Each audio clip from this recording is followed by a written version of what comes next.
In 1609, Galileo began to use the telescope, a newly invented instrument. And what he saw and wrote indicated that Aristotle had been mistaken in his basic ideas concerning the makeup of the universe.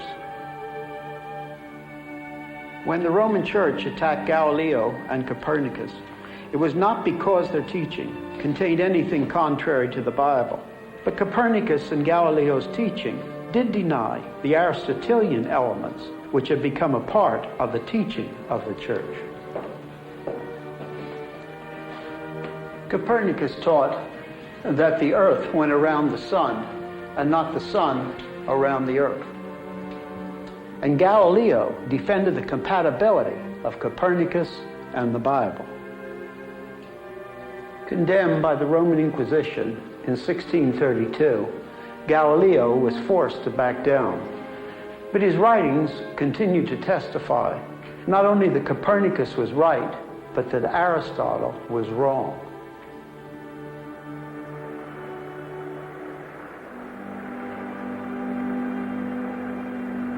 Blaise Pascal took a tube of mercury up a mountain and measured the changes in the mercury levels according to the altitude. In this way, he made the first successful barometer. Not only that, but some consider that he's the greatest writer of French prose who has ever lived. He did not see man lost like a speck of dust in the universe, which was so much larger and more complicated than men had thought. For man could comprehend the stars. The stars comprehended nothing. And beside this, for Pascal, man was special because Christ had died on the cross for him.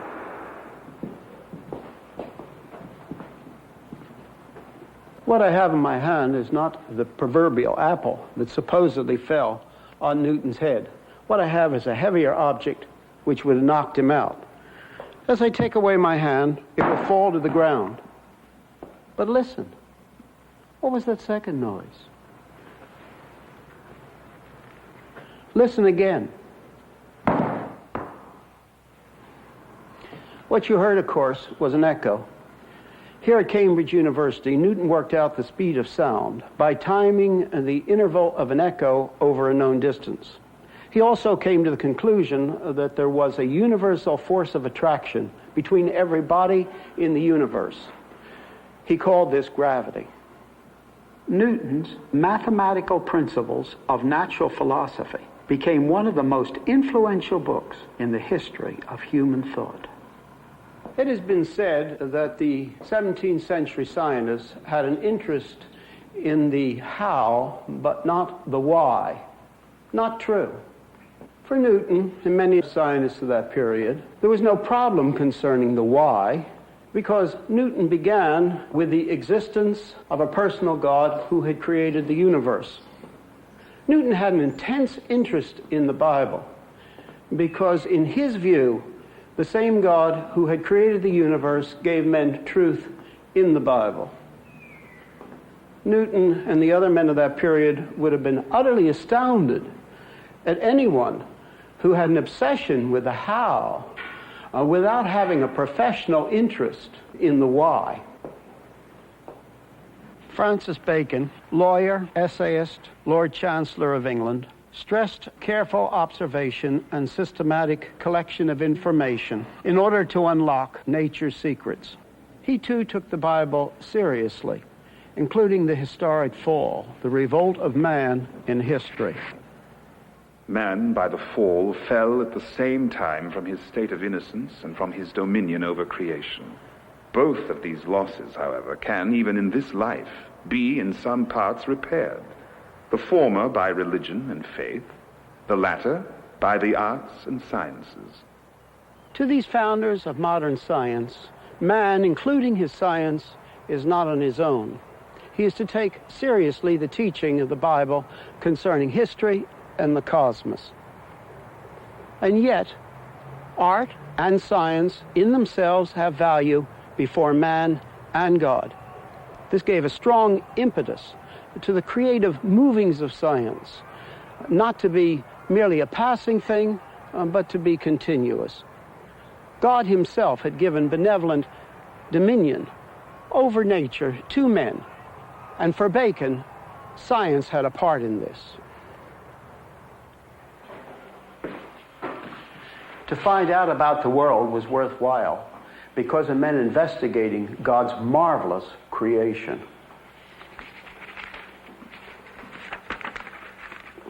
To quote Bacon again, "Let no man out of weak conceit of sobriety, or in ill-applied moderation, think or maintain that a man can search too far or be too well studied in the book of God's Word, or in the book of God's works."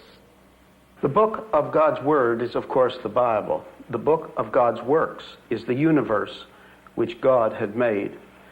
There was no separation between religious things and the arts and science. The tradition of Bacon and Newton was strongly maintained right up through the 19th century. The experimental physicist Michael Faraday was a Christian. He believed the secrets of God's creation are for all of us to enjoy. So he gave his famous public demonstrations. The physical world is an open book to explore because God gave it order and gave us the desire to investigate it, not just for a clever scientific elite, no, for all men. Not all the early scientists were individually consistent Christians. Many were, but all of them were living within the thought forms brought forth by Christianity. In this setting, man's creative stirrings had a base from which to continue and to develop.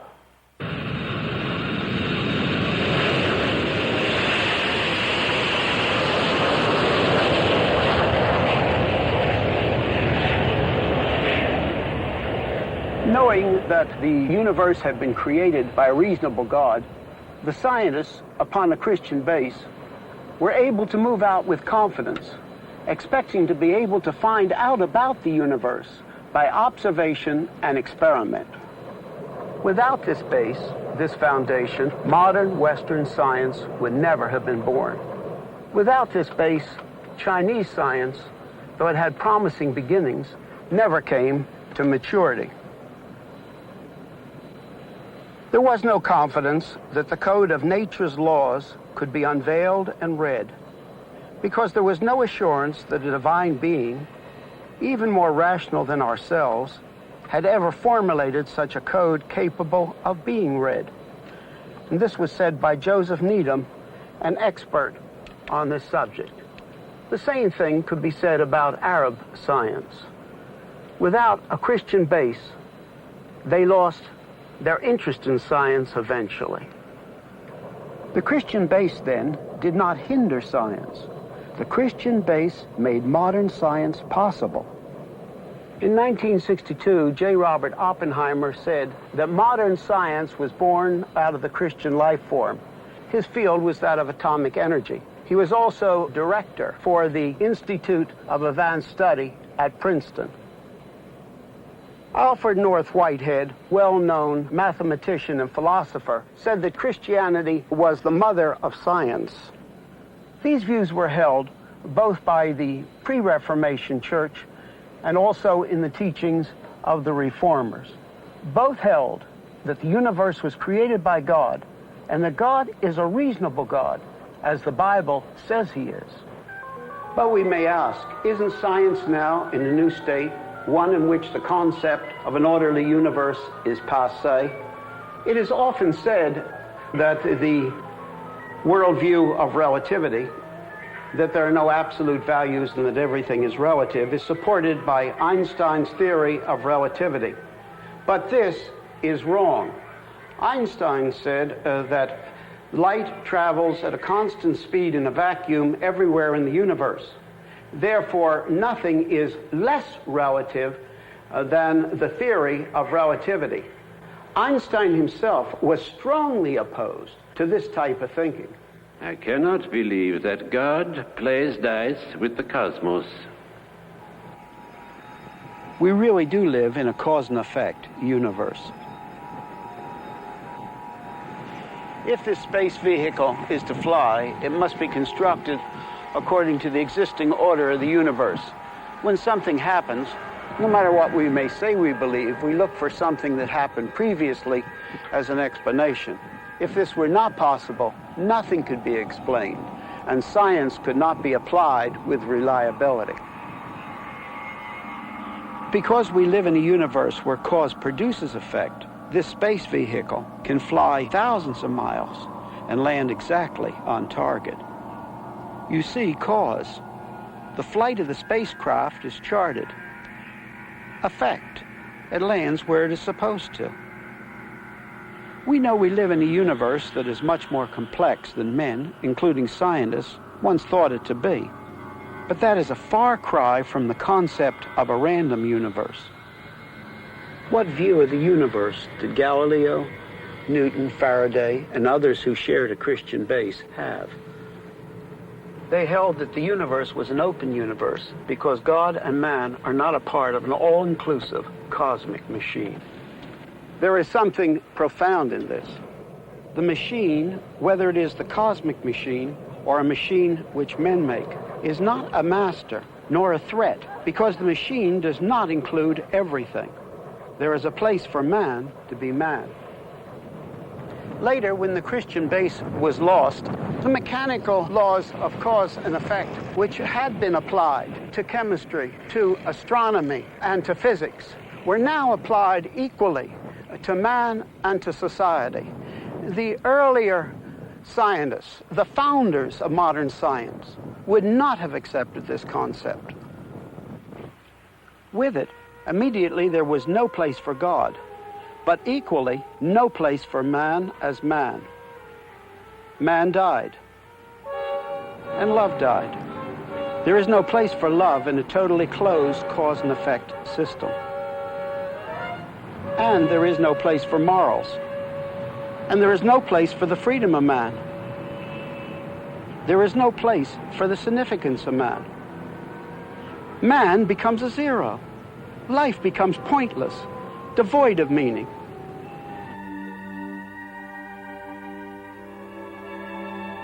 The older idea of man as someone observing nature was undermined by the idea that man is something to be observed, as no different from all of nature. Darwin, in his Origin of the Species, claimed that all life evolved from more simple forms through survival of the fittest.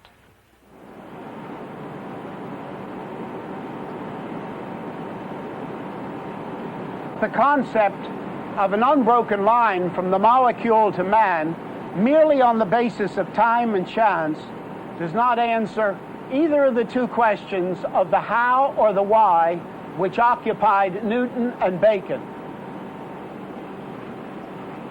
Murray Eden, professor of MIT, has made statistical studies which indicate that pure chance could not have produced the biological complexity of the world out of chaos in any amount of time suggested so far. Scientific Research magazine has discussed Murray Eden's work in an article entitled "Mathematicians Question Darwinism." Has there been enough time for natural selection, as is seen through the eyepieces of Darwinism or neo-Darwinism, to operate and give rise to the observed phenomena of nature? No, say these mathematicians. No one has shown how man could have come from non-man on the basis of time and chance. Tragically, after one has accepted the concept of the survival of the fittest, all restraints are removed. This opened the door for 20th century racism to be sanctioned and made respectable in the name of science.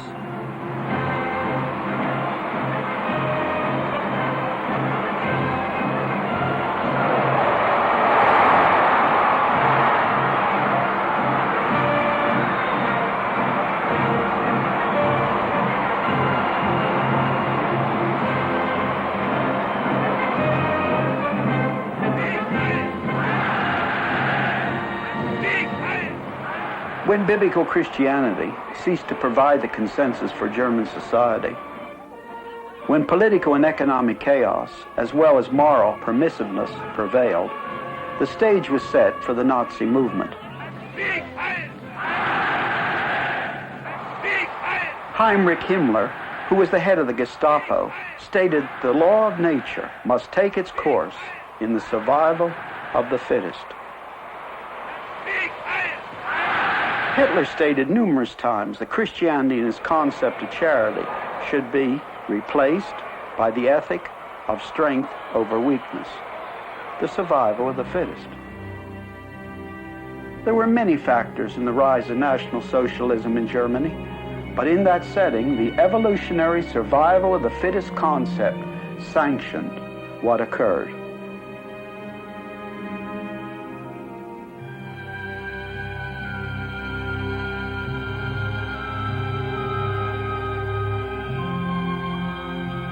Humanism had set out to make man autonomous, and it turned out poorly. In a quieter way, and yet importantly, some of today's advocates of genetic engineering use exactly the same arguments to put forth their position. They say that genetic engineering ought to be used for the survival of the fittest, rather than medical advances being used to keep the weak alive, to be the producers of the next generation. When the Christian consensus died, it left a vacuum, and this will tend to be filled by an elite to form an authoritarian state. When we speak of an authoritarian state, we must not think of the model of Hitler or Stalin, but rather a manipulative authoritarian state. The governments of the world have at their disposal forms of manipulation beyond anything the world has ever known before. Organ transplants are a helpful breakthrough, and we can be glad for it. But to get the needed kidneys and other organs for transplants, the surgeon naturally has to await the donor's death.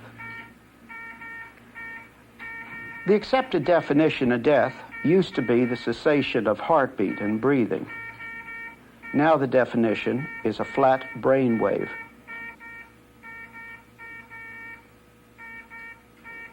This is not wrong in itself, but it opens the door to harvesting the dead. With the brain wave flat, these bodies could be kept alive indefinitely to harvest their blood, to harvest their organs, for transplants, and for experimentation. Without the absolute line which Christianity gives of man being totally unique, things which are good in themselves can lead to an increasing loss of humanness. For modern man, there is no boundary line between what he should do and what he should not do. And this leaves him with what he can do. Any moral ought is only what is sociologically accepted at the moment. Now, as a Christian, I have a reference point in the Bible.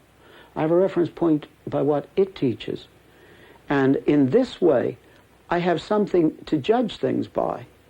But on the other hand, if I am left without any fixed point by which to judge things, without any cubbyholes, as it were, to fit the thoughts that are being thrown at me, I have no basis of judgment at all. I'm just left naked before these things that are thrown at me with no possible way of making a critical analysis.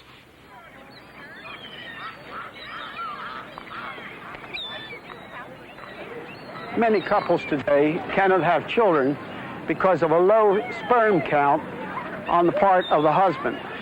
This can often be cured by artificial insemination using the husband's sperm. This is called AIH, H standing for the husband.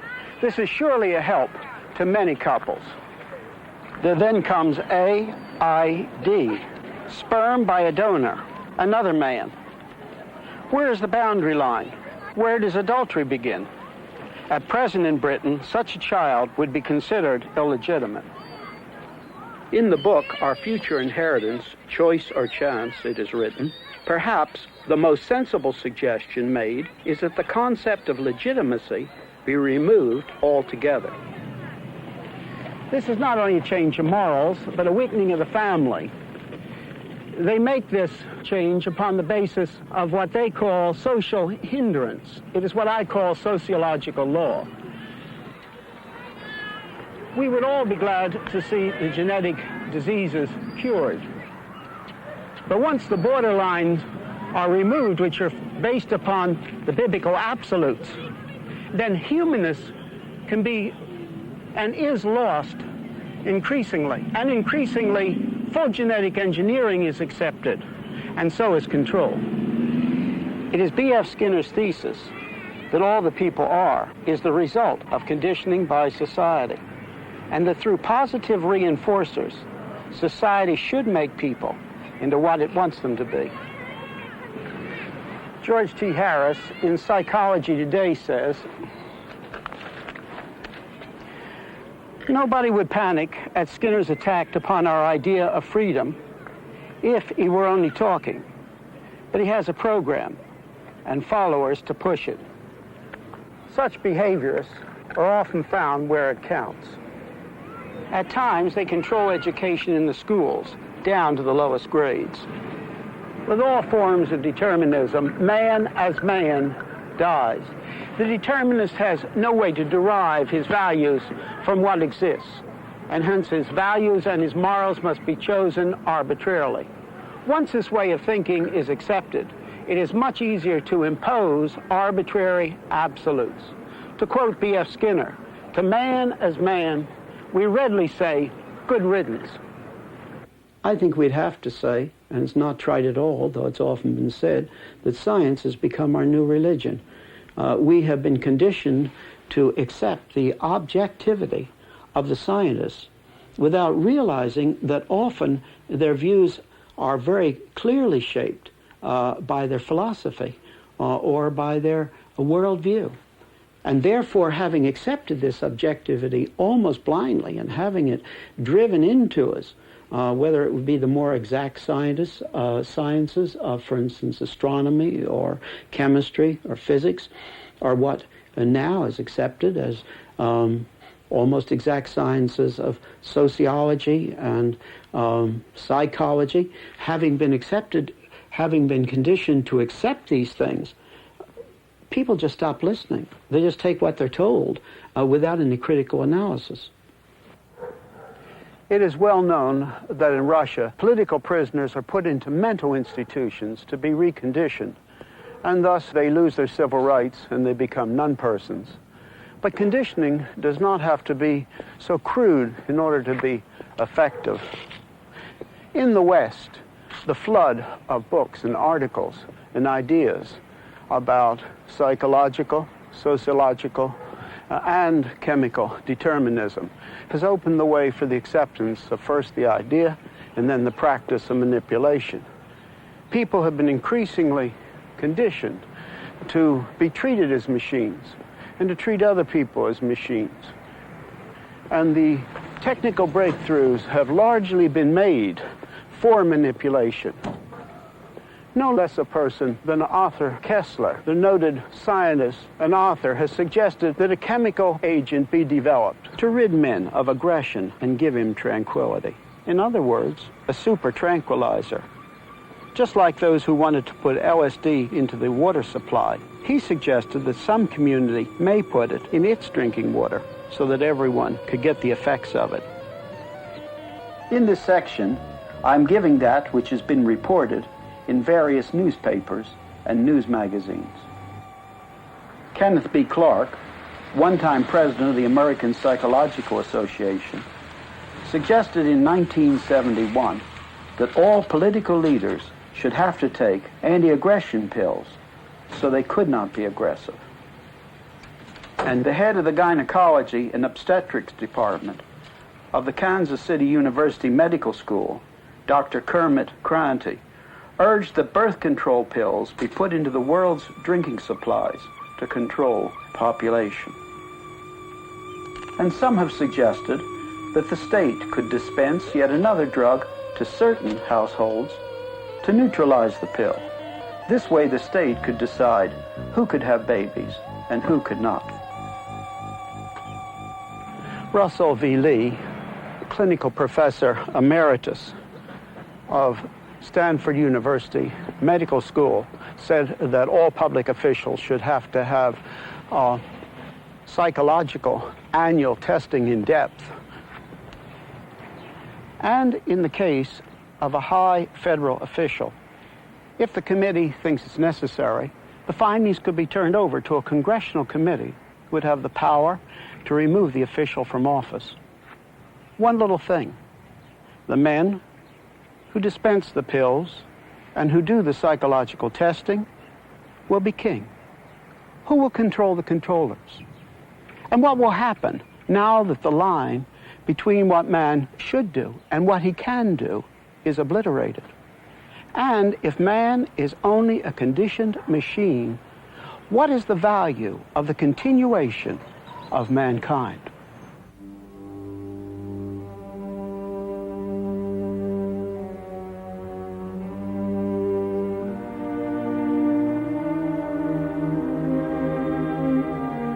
The thing that made the difference between the view of the early scientists and that which marks man today, who sees man as being only a part of a cosmic machine, is not something science has demonstrated. It simply was a shift in the philosophic outlook of the scientists, turning away from the early base that science had of the world having been created by a reasonable God. And the only way that we could return would be to go back to that which the early scientists believed, a God who exists and is not silent. And he's spoken in a way that people can understand in the Bible and in the revelation in Christ. And in the Bible and in the revelation of Christ, we have truth that gives us the key of the whole of life. It tells us the origin of the universe, why it has form. It tells us why man is great, is made in the image of God. It tells us why man is cruel, because he has turned away from God as his integration point and put himself at the center, the fall. It gives us all these things. And then, of course, it gives us also a basis in its absolute teaching for both morals and law.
The history of the non-Christian philosophers up until the 18th century went like this.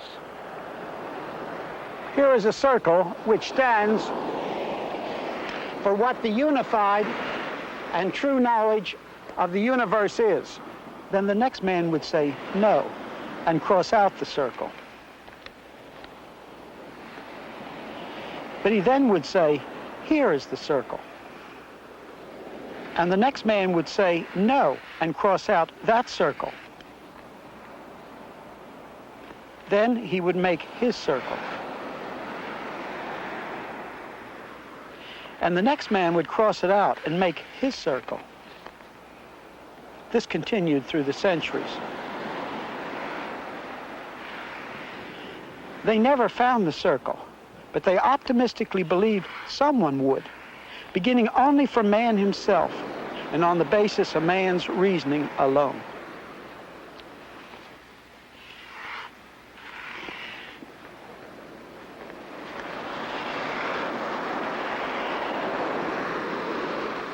Then the endless row of circles through the centuries and the crossing out was broken. And a drastic shift came because the humanistic ideal had failed.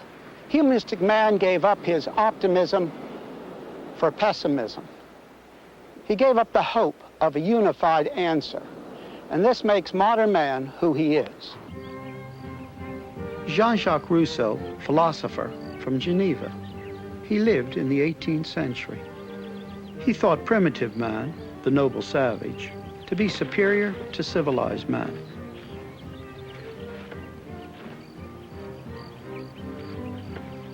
He felt that the Enlightenment, with its emphasis on reason, the arts and the sciences caused man to lose more than he gained. Rousseau saw the constraints of civilization as evils.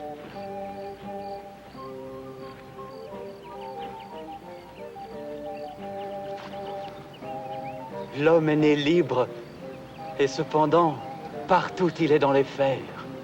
Man was born free, but everywhere he is in chains.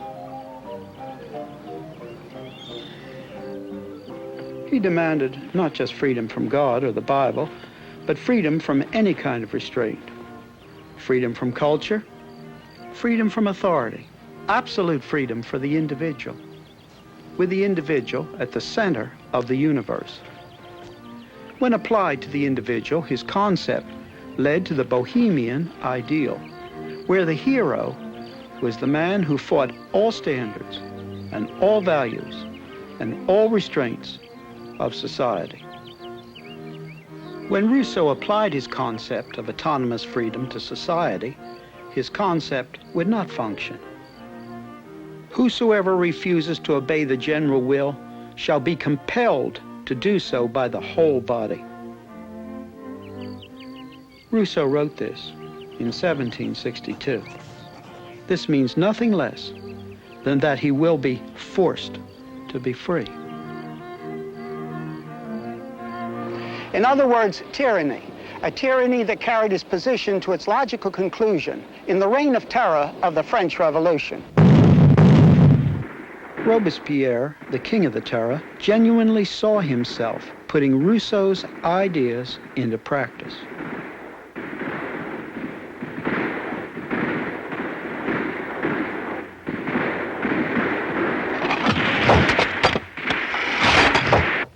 Paul Gauguin was a follower of Jean-Jacques Rousseau. In his hunt for total freedom, he deserted his family. He went to Tahiti, hoping to find there the noble savage. And there he found the ideal of the noble savage to be an illusion. As he worked on this painting, he also wrote about it. He called it a philosophical work comparable to the gospel. But what a gospel.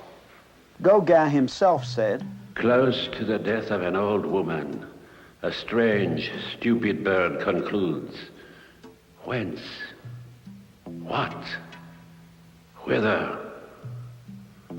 O sorrow, thou art my master. Fate, how cruel thou art, and always vanquished. I revolt." What he found in Tahiti was death and cruelty.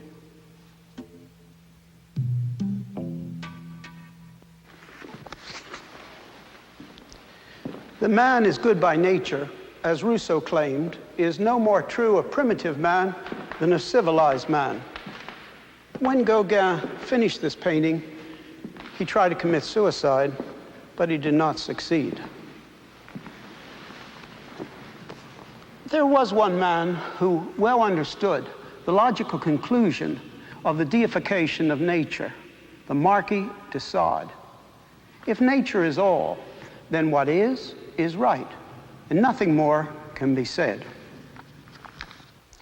As nature has made us, the men, the strongest we can do with her, the woman, whatever we please. The inevitable result was his cruelty to women. Thus, there was no basis for either morals or law. Let me dwell for a moment on the Dutch Reformation painters, who so rejoicingly painted the simple things of life. They knew that nature was created by a personal and a good God. But they also knew, because of the fall, man's revolt against God, that nature as it is now is abnormal. That is a very different thing than taking nature as it is now and making it the measure of goodness. Because when this is done, there is no difference between cruelty and non-cruelty. Even at the time of Rousseau and his followers, the two concepts of total freedom and of everything, including man, being part of one big machine, could no longer be kept together. Rousseau's position of man's total freedom collides with the position that on the basis of man's reason alone, everything, including man, is part of one big machine. The two positions just couldn't be kept united. Later, the German philosophers Immanuel Kant and George Wilhelm Hegel and the Danish Søren Kierkegaard wrestled with the problem of a unity of reason on one hand, and on the other hand, meaning and values. But they did not solve the problem. Humanistic man, beginning only from himself, has concluded that he is only a machine.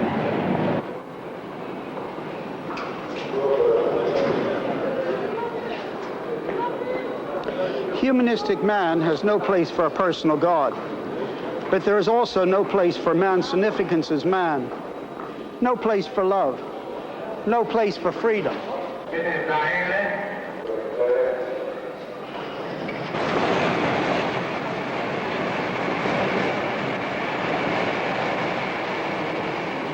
Man is only a machine, but the men who hold this position could not and cannot live like machines.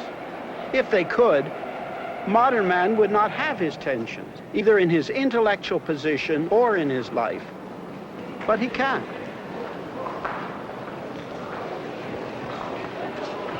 And so they must leap away from reason to try to find something which gives meaning to their lives, to life itself, even though to do so, they deny their reason. Once this is done, any type of thing could be put there. Because in the area of non-reason, reason gives no basis for a choice. This is the hallmark of modern man. How did it happen? It happened because proud, humanistic man, though he was finite, insisted in beginning only from himself and from what he could learn without other knowledge. He did not succeed. Perhaps the best known of the existential philosophers was Jean-Paul Sartre. He used to spend much time here in Paris at the Durmago.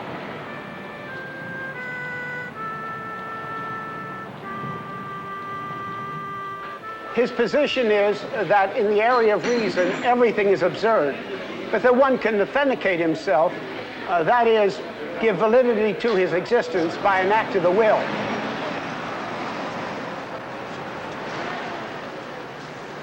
With Sartre's position, one can equally help an old woman across the street.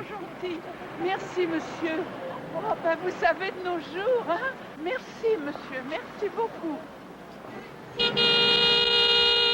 Or run her down. Reason was not involved, and there was nothing to show the direction that this authentication by an act of the will should take. But Sartre himself could not live consistently with his own position. Adressé au président du tribunal international sur les crimes de guerre par le président Ho Chi Minh. At a certain point, he signed the Algerian Manifesto, which declared that the Algerian War was a dirty war. This action meant man could use his reason to decide some things were right and some things were wrong, and so he destroyed his own system. Au moment où les impérialistes américains intensifient à outrance l'escalade. Karl Jaspers, a German existentialist, tended to have the greatest impact on the thought and life form which followed existential thought. According to him, we may have some huge experience, which gives us the hope that perhaps there is a meaning to life, even though our reason tells us that life is absurd. He calls this a final experience. Martin Heidegger was another existential philosopher who said that the answer was in the area of non-reason. The German philosopher said there is something he called angst, a general feeling of anxiety one feels in the universe. This feeling, this mood of anxiety, revealed existence, and this imposes on us a call for decision. Out of this mood comes meaning to life and to choice, even against one's reason. Meaning which rests on nothing more than this vague feeling of anxiety, so nebulous it doesn't even have a specific object. As Martin Heidegger grew older, this view became too weak for him, so he changed his position. Existentialism as a form of philosophy has all but disappeared, but more and more people are thinking this way, even if they do not know the name existentialism. To them, reason leads to pessimism, and so they try to find an answer in something totally separated from reason. Aldous Huxley, the English philosopher and writer, proposed drugs as a solution. According to him, we should give drugs to healthy people. By means of the drug experience, they could then find truth inside their own heads anytime they wished. What was left for Huxley and his followers was truth inside man's own head. To them, objective truth was gone. The drug culture and the mentality that went with it had its own vehicle which crossed the frontiers of the world, which were otherwise almost impassable by other means of communication. This record became the rallying cry of many of the young people throughout the whole world. It expressed the essence of their lives, their thoughts, and their feelings. Later came psychedelic rock, an attempt to find this experience without drugs.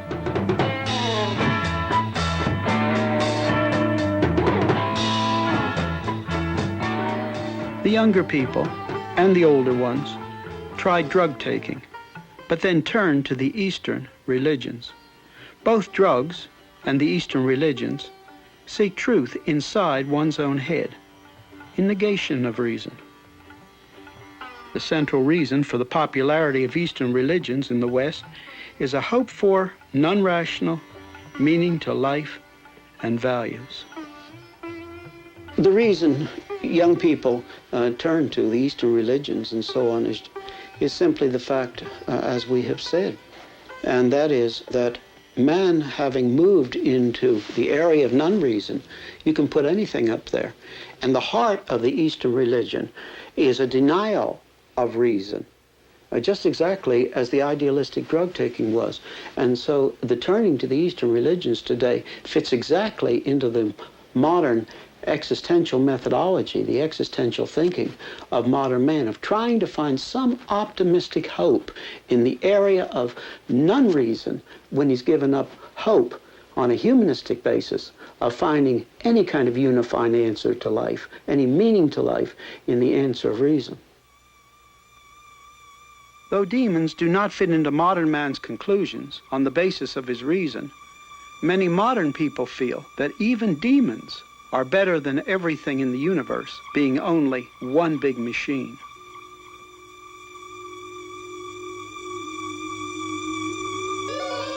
People put the occult in the area of non-reason, in the hope of some kind of meaning, even if it is a horrendous kind of meaning.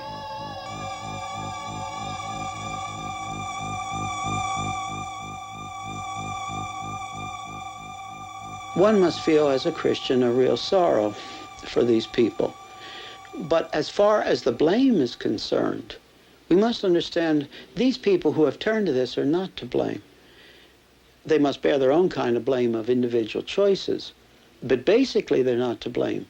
The church is to blame, because the church, with its liberal theology, has left a vacuum. Man, beginning from himself alone, was now expressed and taught in theology and in theological language.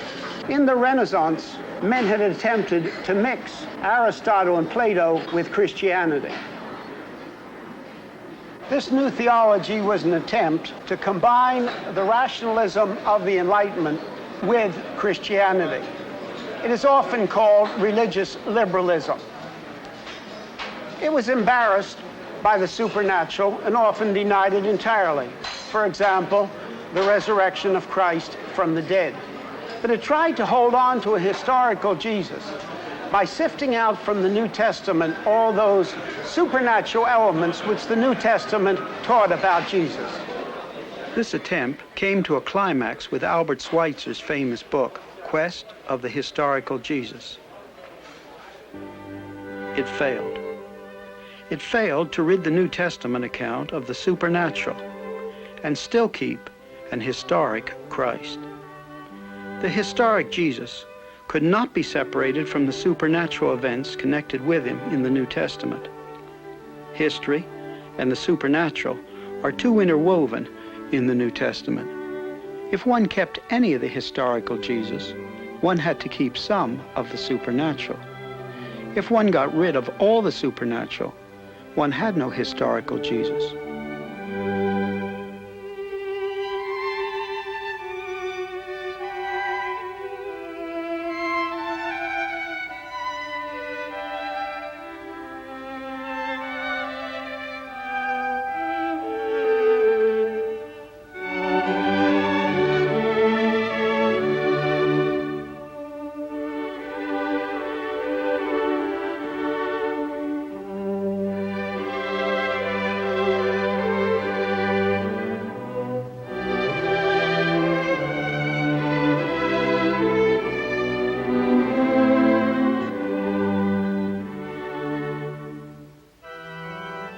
We should remember Schweitzer's humanitarianism in Africa, his genius as an organist, and his expertise concerning Bach. But unhappily, we must remember his place in the theological stream as well. After the failure of the older theological liberalism, Karl Barth stepped into the vacuum. He held the higher critical views concerning the Bible. That is, that the Bible has many mistakes. But he taught that a religious word could break through from it. This was the theological form of existentialism after existentialism had been accepted in its secular form. Thus, one more thing was added to the area of non-reason, along with all the other things that had been put there. In another way, we must have admiration for the Swiss Karl Barth, because while he was teaching in Germany, he spoke out clearly against Nazism in his Barmen Declaration of 1934. The teaching of Barth led to those theologians who said that the Bible isn't true in the areas of science and history. But they nevertheless looked for a religious experience from it.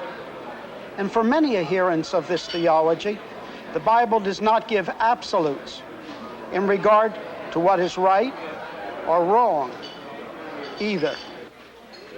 Before you even come to the Bible and begin to read it, one must realize there are two ways to read the Bible. One is just one more religious thing among thousands of other religious things, which really are nothing more than another form of trip, not very, very different actually from a drug trip. The other way is to understand that the Bible is truth.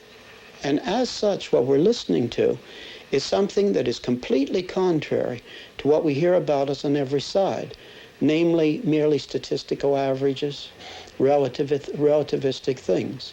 Now, having said this, then I'd have to guard myself for the simple reason that it doesn't mean a person has to believe all this before he can begin to read the Bible and find truth in the Bible. I would just say in passing, I was not raised in a Christian family, and I was reading much philosophy when I was a young man, and I didn't read the Bible because I believed it was true. I read it just simply out of an intellectual honesty. But I did do one thing. I read it exactly the way it was written. Beginning with Genesis 1:1 and going right on, I read it the same way I would read another book, expecting that what was being given was a straightforward statement of what was meant, and that it wasn't to be read in a different level than I would read in the area of another kind of book. And as I read it, it answered the questions which already by that time I realized that humanistic philosophy couldn't answer. And over a 6-month period, I came to conclude that it was truth. But nevertheless, we must keep in the back of our mind, how are we reading the Bible? Just as another religious trip? Or am I really wrestling with the question of what is given in all the areas of which it speaks? Is this truth and compared to merely relativism? The new liberal theologian has no answer for the existence of evil, and thus they're left with the same problem as the Hindu philosophers. Everything that is a part of God. This is Kali, the Eastern Hindu feminine representation of God. Why the fangs and the skulls? In Eastern religious thought, cruelty is ultimately the same as non-cruelty, because everything that now is part of that which has always been, a part of what they call God. Modern humanistic man has come to the same awful place, a place in which it is not possible to know what is right and what is wrong, nor why we should choose non-cruelty rather than cruelty. Professor Paul Tillich of Harvard was one of the outstanding neo-Orthodox liberal theologians. A student who was present told me that when Professor Tillich was lecturing in Santa Barbara just before his death, someone said to him, "Sir, do you pray?" And he said, "No, but I meditate." He was left only with the word God, with no certainty that there was anything more than just a word. The God is dead theologians, which followed Tillich, concluded logically that if they are only left with the word God, they might as well cross out the word. But for these theologians, even if they do not say God is dead, for them certain things are dead. All content about God is dead, and all assurance of knowledge about a personal God is dead. Because for them, God has not given to people truth about himself in the Bible and in the revelation in Christ. That is, truth about himself which may be expressed in propositions in normal language. All they're left with is religious words without content, but with that emotion that certain religious words still brings with them, and that is all. And here is what comes next. These highly motivational religious words out of our religious past, but separated from the content which the Bible originally gave them, are now used for manipulation.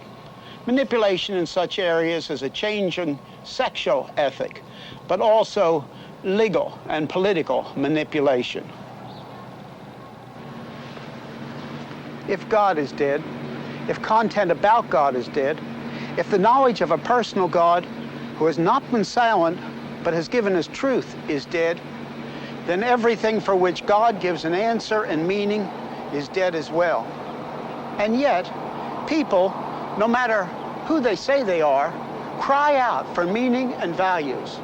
And this place of tension is where modern man has come upon his humanist base. And this is where he is. When we think of Christ, of course we think of his substitutionary death upon the cross. When he who claimed to be God died in a substitutionary way.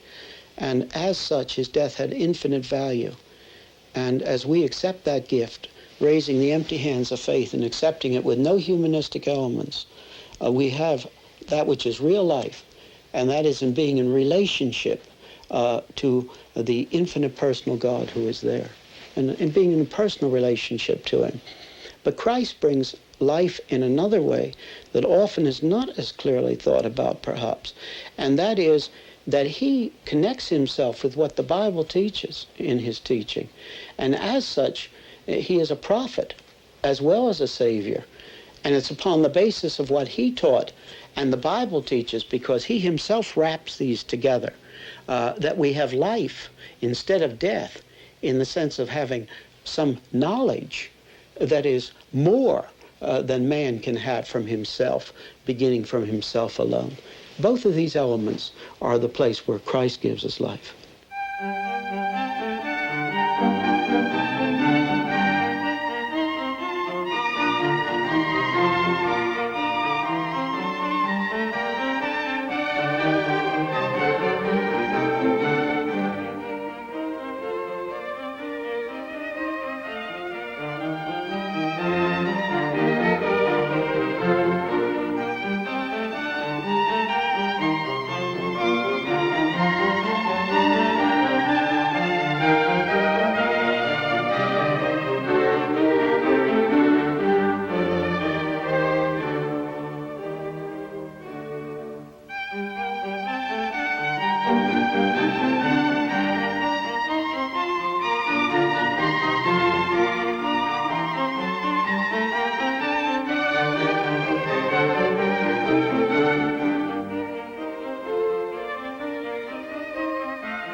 Monet, Renoir, Pissarro, Sisley, and Degas were following nature, as it was then called, in their painting.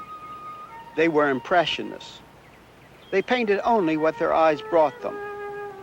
But was there reality behind the light waves reaching their eyes?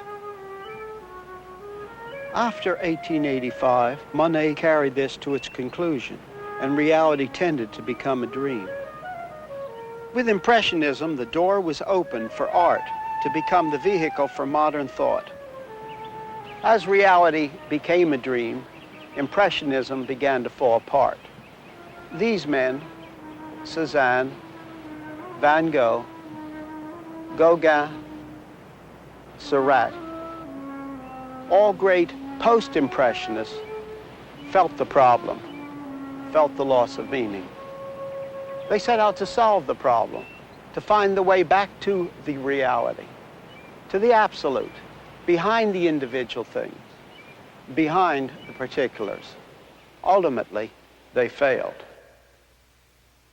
I am not saying that these painters were always consciously painting their philosophy of life, but rather that in their work as a whole, their worldview was often reflected. Cézanne reduced nature to what he considered its basic geometric forms. In this, he was searching for a universal which would tie all kinds of individual things in nature together. But this gave a broken, fragmented appearance to his pictures. In his bathers, there is much freshness, much vitality, an absolute wonder in the balance of the picture as a whole. But he portrayed not only nature, but man himself in fragmented form. I want to stress that I'm not minimizing these men as men, To read Van Gogh's letters is to weep for the pain of the sensitive man. Nor do I minimize their talent as painters. Their work often has great beauty indeed.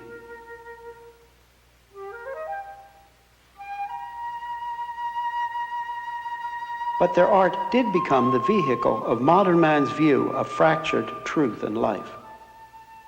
As philosophy had moved from unity to fragmentation, so did painting.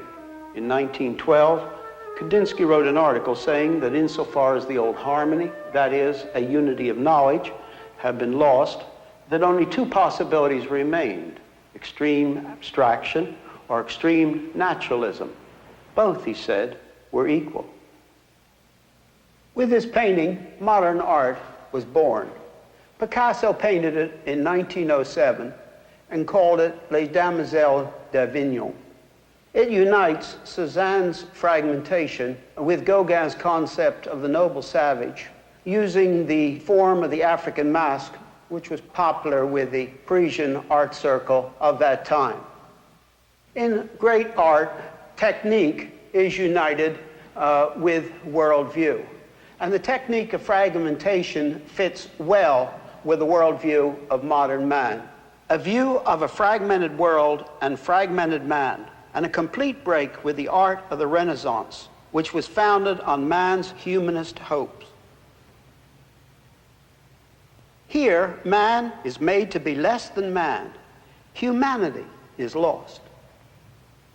Speaking of a part of Picasso's private collection of his own works, David Douglas Duncan says, "Of course, not one of these pictures was actually a portrait, but his prophecy of a ruined world. But Picasso himself could not live with this loss of the human. When he was in love with Olga and later Jacqueline, he did not consistently paint them in a fragmented way. At crucial points of their relationship, he painted them as they really were, with all his genius, with all their humanity. When he was painting his own young children, he did not use fragmented techniques and presentation." I want you to understand that I am not saying that gentleness and humanness are never present in modern art. But as the techniques of modern art advanced, humanity was increasingly fragmented. The opposite of fragmentation would be unity. And the old philosophic thinkers thought they could bring forth this unity from a humanist base. And then they gave this up. And the modern thinking has accepted fragmentation as a defeat, really. A defeat that human mentality, beginning from itself, can bring forth a unity of thought and of life. Now, by unity, what we mean is that which would include all of thought and all of life. And it can be achieved if indeed God has spoken and has not been silent. And in giving us the facts that man couldn't find for himself, there is a unity inside of which all that marvelous diversity, which then man can study, has a unified place, whether it's in knowledge or in values and in life. It was Dadaism which carried the concept of everything being a matter of chance to its logical conclusion, of the ultimate absurdity of everything, including humanity. This is Marcel Duchamp's Nude Descending a Staircase. Duchamp perhaps understood most clearly and consciously the absurdity of all things, including man, on the basis of modern man's worldview. Here he carried fragmentation further. The human being disappeared completely. He realized that this absurdity of all things included the absurdity of art itself. This is one of his ready-mades. He took any object near at hand and simply signed it. The philosophers from Rousseau, Kant, Hegel, and Kierkegaard onward had given up a hope of a unity of life and of knowledge, and had come to a fragmented concept of reality. Then the painters painted that way. However, the artists, being sensitive men, came more quickly to the understanding of what the end of this view would be, and that is that all things are absurd.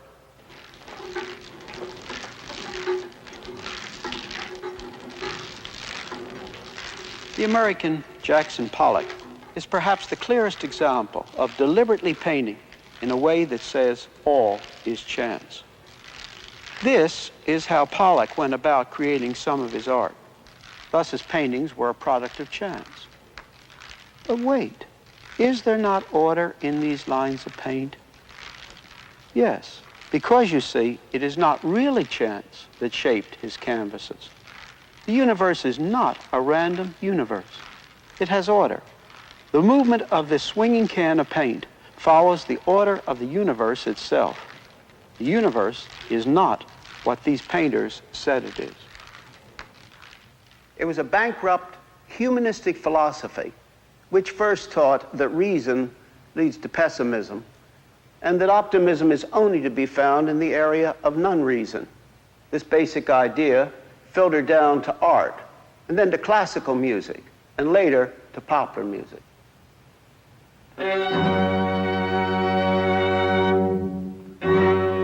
It started with Beethoven's Last Quartets.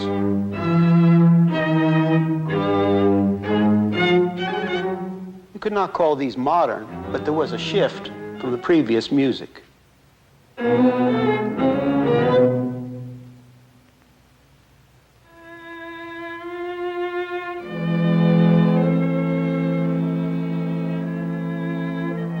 In France, Claude Debussy opened the door for modern music.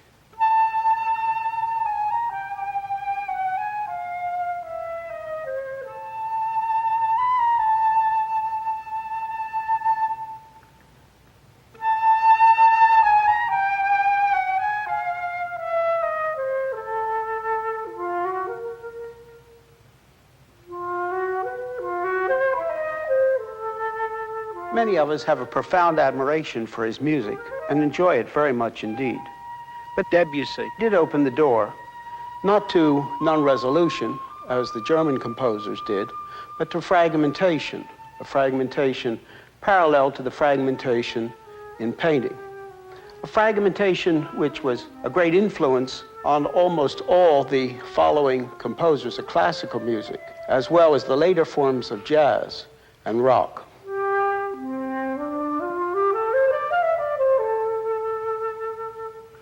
In Germany, after Beethoven's quartets, came Wagner and Mahler, then Schoenberg with his 12-tone row.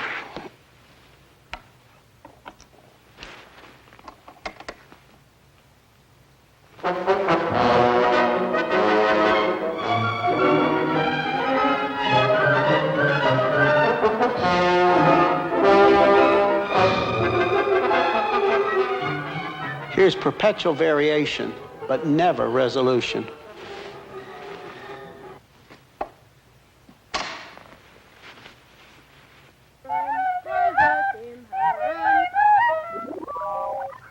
This is Karl-Heinz Stockhausen.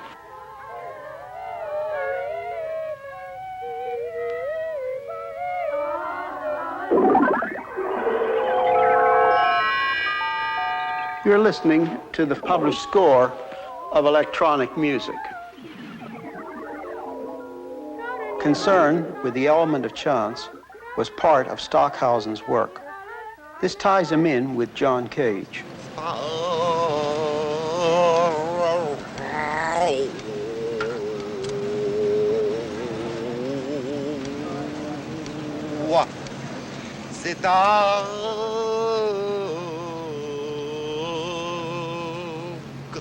Cage believed the universe is a universe of chance. To express this, he produced music by chance.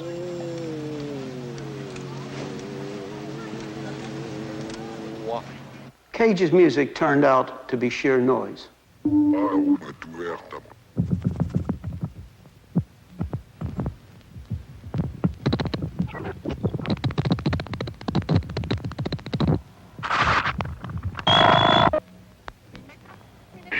Significantly, he entitled this composition, Music for Marcel Duchamp.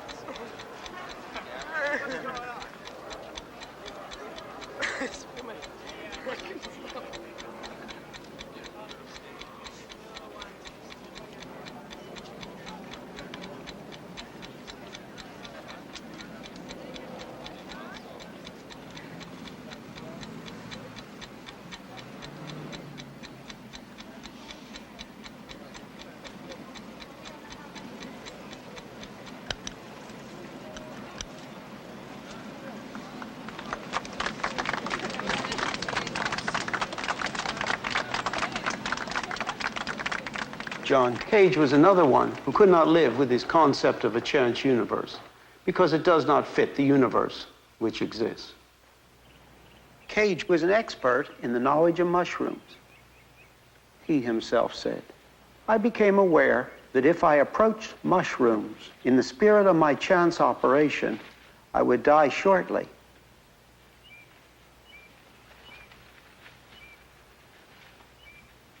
His theory of the universe did not fit the universe that exists. Why is the airplane carefully formed and orderly, and what Cage produced is utter noise? Because the airplane must fly in the universe that exists, and there are orderly flow lines in the universe that exists. The universe is not what Pollock in his paintings and Cage in his music said it was. And because Cage's music does not fit what man is either, it had to become increasingly spectacular to keep us interested.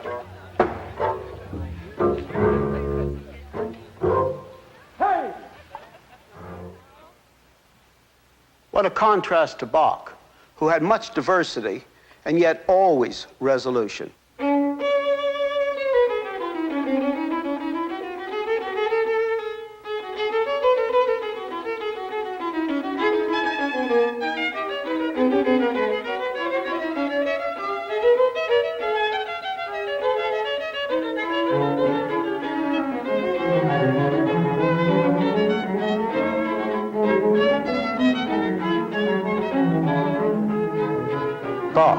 As a Christian, believed that there was resolution for the individual and for history.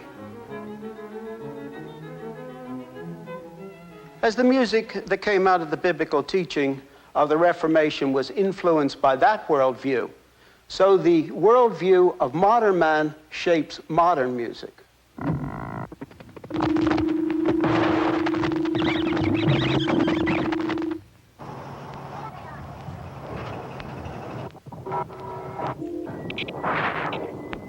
Is this still art?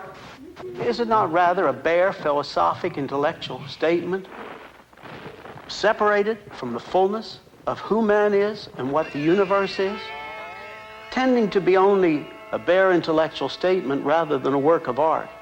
It often has become anti-art art.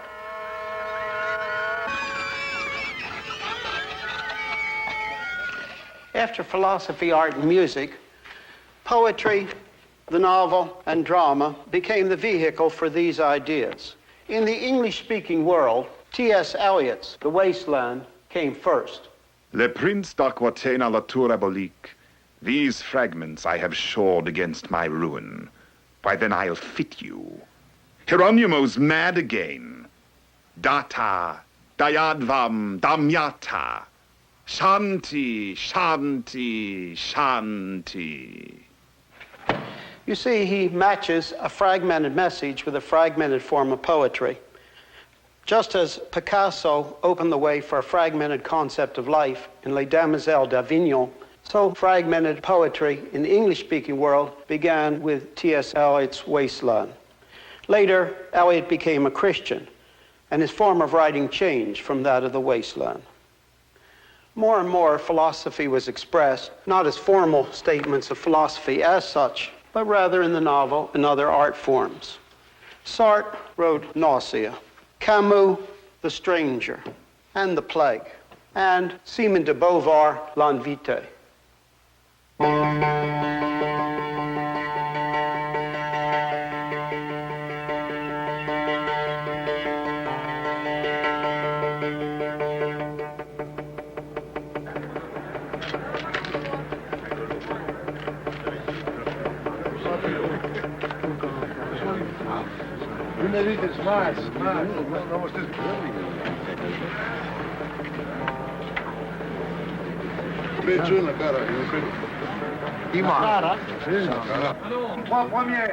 In the 60s, many of the basic philosophic statements were made through the cinema. And being carried by the cinema, they reached a far wider circle of people than had ever been the case through painting or literature, let alone through the writings of the philosophers. Among these films were Silence and the Hour of the Wolf by Bergman, Juliet of the Spirits by Fellini, Blow Up by Antonioni, Belle de Jour by Buñuel. They showed pictorially and with great force what it is like if people are only machines, and also what it is like if people try to live in the area of non-reason. In the area of non-reason, there is no way to distinguish between right and wrong, or even between what is objectively true and that which is illusion or fantasy. A good example is Antonioni's Blow Up. The advertisement for the film reads, "Murder without guilt, love without meaning." In this film, there are no certainties concerning moral values and no human categories either. Blow Up has no hero. All one has is Antonioni's non-hero. All there is the camera, which just goes click, click, click, and the human factor has disappeared. Some of the films of that period went even further. The Last Year of Marienbad, Juliet of the Spirits, The Hour of the Wolf, Belle de Jour. They were saying something even more profound. They were saying that as modern man leaps into the area of non-reason to try to find his optimism without reason, that he not only does not have any categories for moral or human values, but he does not have any certainty upon which to distinguish between reality and illusion. Picture has a realistic line. They are no dreams. They are fantasies of the spirit. There's no difference between the dream and the reality. Pronti a poco. Marisa, quando prendi mettete un po' di fantasia in quello che fate, poi mi devi dire tutto millimetro per millimetro.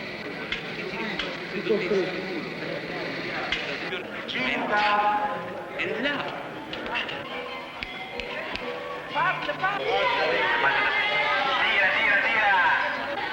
It is my only way to live in reality. You know, it's for a creature. I think that what he does is only reality. E urlate l'altalena dell'amore, tante volte dovete dire l'altalena dell'amore. Pronto? Come on! To don't give meaning to the reality means that you don't understand no more reality. And reality can appear also like a monstrum, things without any meaning. Bergman was a clear case at this point. He directed The Hour of the Wolf, where one cannot tell the difference between what is real and what is fantasy. Was what was being presented really happening, or was it in the mind of one of the characters?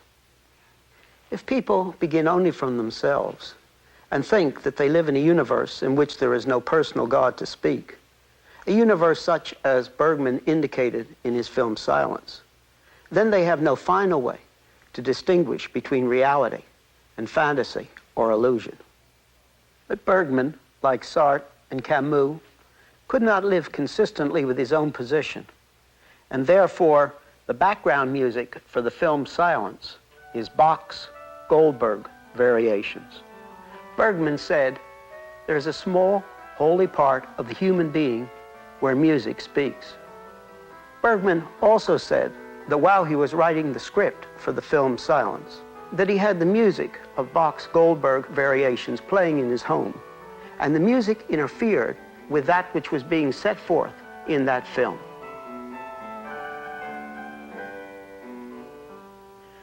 The Christian knows why music speaks. He knows the people are not a product of chance. The people are made in the image of God. And on this basis, it is understandable that music is music to man. And because God has spoken in the Bible, there is not silence. And there are certainties concerning moral values and human values. And there are categories upon which to distinguish between reality and fantasy. For the people with the humanist position, this is not so. Within the humanist position, there is no base for knowing. Christianity is not romantic. The Bible's not romantic about man. Man is seen as fallen. Man is seen as rebellion. Man is seen as rebellious against God, with all the goodness of God and with all the knowledge he has, on one hand from the surrounding universe and its form and the mannishness of man, and on the other hand from the more detailed knowledge of the Bible and the revelation in Christ. Man is a rebel. And we know Christian does not romantically think that this can be just leapt over. But having said that, a Christian is not a pessimist. He's not a pessimist on two levels. First of all, history's going someplace. And a part of the Christian message is that Christ is coming back. And this is the final solution. But every Christian who really understands the Scripture, also every generation, he is waiting and fighting and struggling and doing all that he can, not only to see individuals become Christians, but the culture touched by these individual Christians.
Modern man's humanistic thought has come down in many, many forms until at a certain point of history, now I would put it in the early 1960s, people heard this same message coming at them from absolutely every side. Whether they read the book of philosophy, or they went into the art museum, or they listened to music, or they read a modern novel, or they went to the philosophic cinema, it was always the same.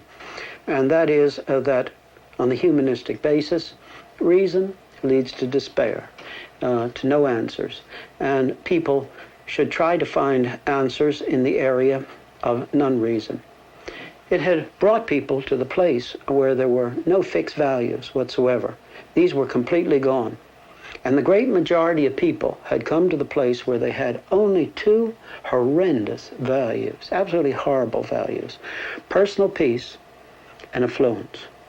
Now, because I'm going to use these terms over and over again in this episode, let me define them carefully, and I'd urge you, please listen with care. As I use the term personal peace, I mean I want to be left alone. And I don't care what happens to the man across the street or across the world. I want my own lifestyle to be undisturbed, regardless of what it will mean even to my own children and grandchildren. Now that's what I mean by personal peace. Affluence means things, things, things, always more things, and success seen as an abundance of things.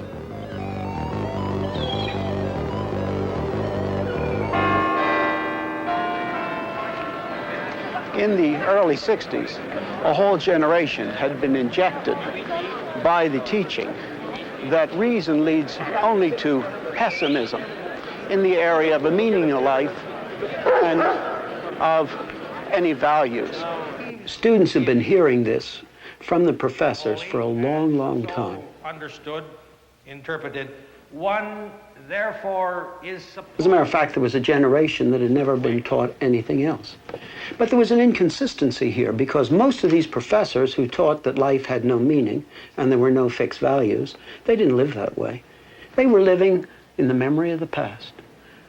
But we should not have been surprised that at a certain point of time, one generation would act, really act, upon what they had been taught. These students looked around them, and they saw these two horrible values of personal peace and affluency being on every side, and they revolted. And that revolution was Berkeley, 1964.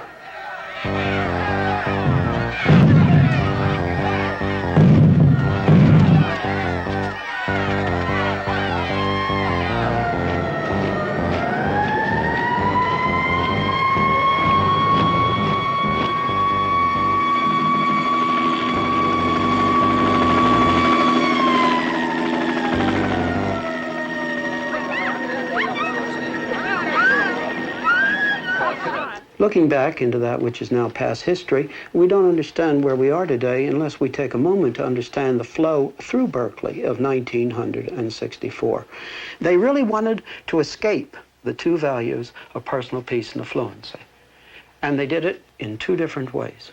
First of all came the drug scene, the hippie scene. And we've already seen in a previous episode that Aldous Huxley said that as reason humanistic reason doesn't give a meaning to life, and we can't find objective truth, give drugs to well people in order that they might try to find truth inside of their own head. The hippie world followed this, and they followed it very explicitly. It was an ideology to them. Let's not make any mistake. Back in those days, it was really an ideology. They really believed in it. They really believed that if you could just take and put drugs into the drinking water, LSD, into the drinking water of the reservoirs of the cities of the world, and you had enough people turned on, that civilization's problems would be solved. They believed it with all their heart. Getting high with the help of your friends. It's a very powerful message. About the same time at Berkeley, there arose a second element in this attempt to escape these two terrible values of personal peace and affluency. This was the free speech movement. At first, the free speech movement on Sproul Plaza was neither left nor right. It was simply a desire, a demand that they have a right to have freedom, to have political rallies on Sproul Plaza. And by God, people, we have to push Reagan right back to the wall, and if we have to, we got to push him right through the wall. And we got to tell him, no, baby, this is our university. But quickly, it slipped into the New Left, following Marcuse. Marcuse was a German philosopher, a Marxist, and at that time he was teaching at San Diego. This spread over the whole world. We can think, for example, of the Paris riots in 1968. Here they are seeking freedom from these two values. They had the right analysis. Let me say that as somebody who was older. They had the right analysis. This was where our society was, with just two terrible values of personal peace and fluency. But the tragedy was they tried the wrong solutions. The drug culture came to its height at Woodstock at the festival there in 1969. But in Altima, in 1969, there was another festival, and the Hells Angels, who were hired to police the ground, killed at least one man. And the Rolling Stone, the magazine, came out and quoted someone after that as saying, "We've lost our age of innocency." The drug culture was finished. It was completely finished after the Isle of Wight Festival in 1970, which ended so ugly, in such an ugly fashion in Europe. After that, drug-taking changed. Mind you, not less people taking drugs unhappily, but no longer taking them as an ideology.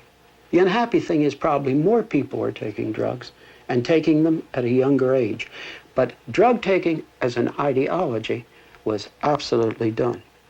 The New Left went the same way, gradually ground down. It brought forth naturally violence. Violence in the United States, violence in Europe. And the idealistic young people really didn't like the violence that it just reasonably and naturally brought forth. In 1970, the radical students bombed the University of Wisconsin lab building, killing a graduate student. Bombs continue to be planted in the United States, and a small, hard core of radicals continues to exist.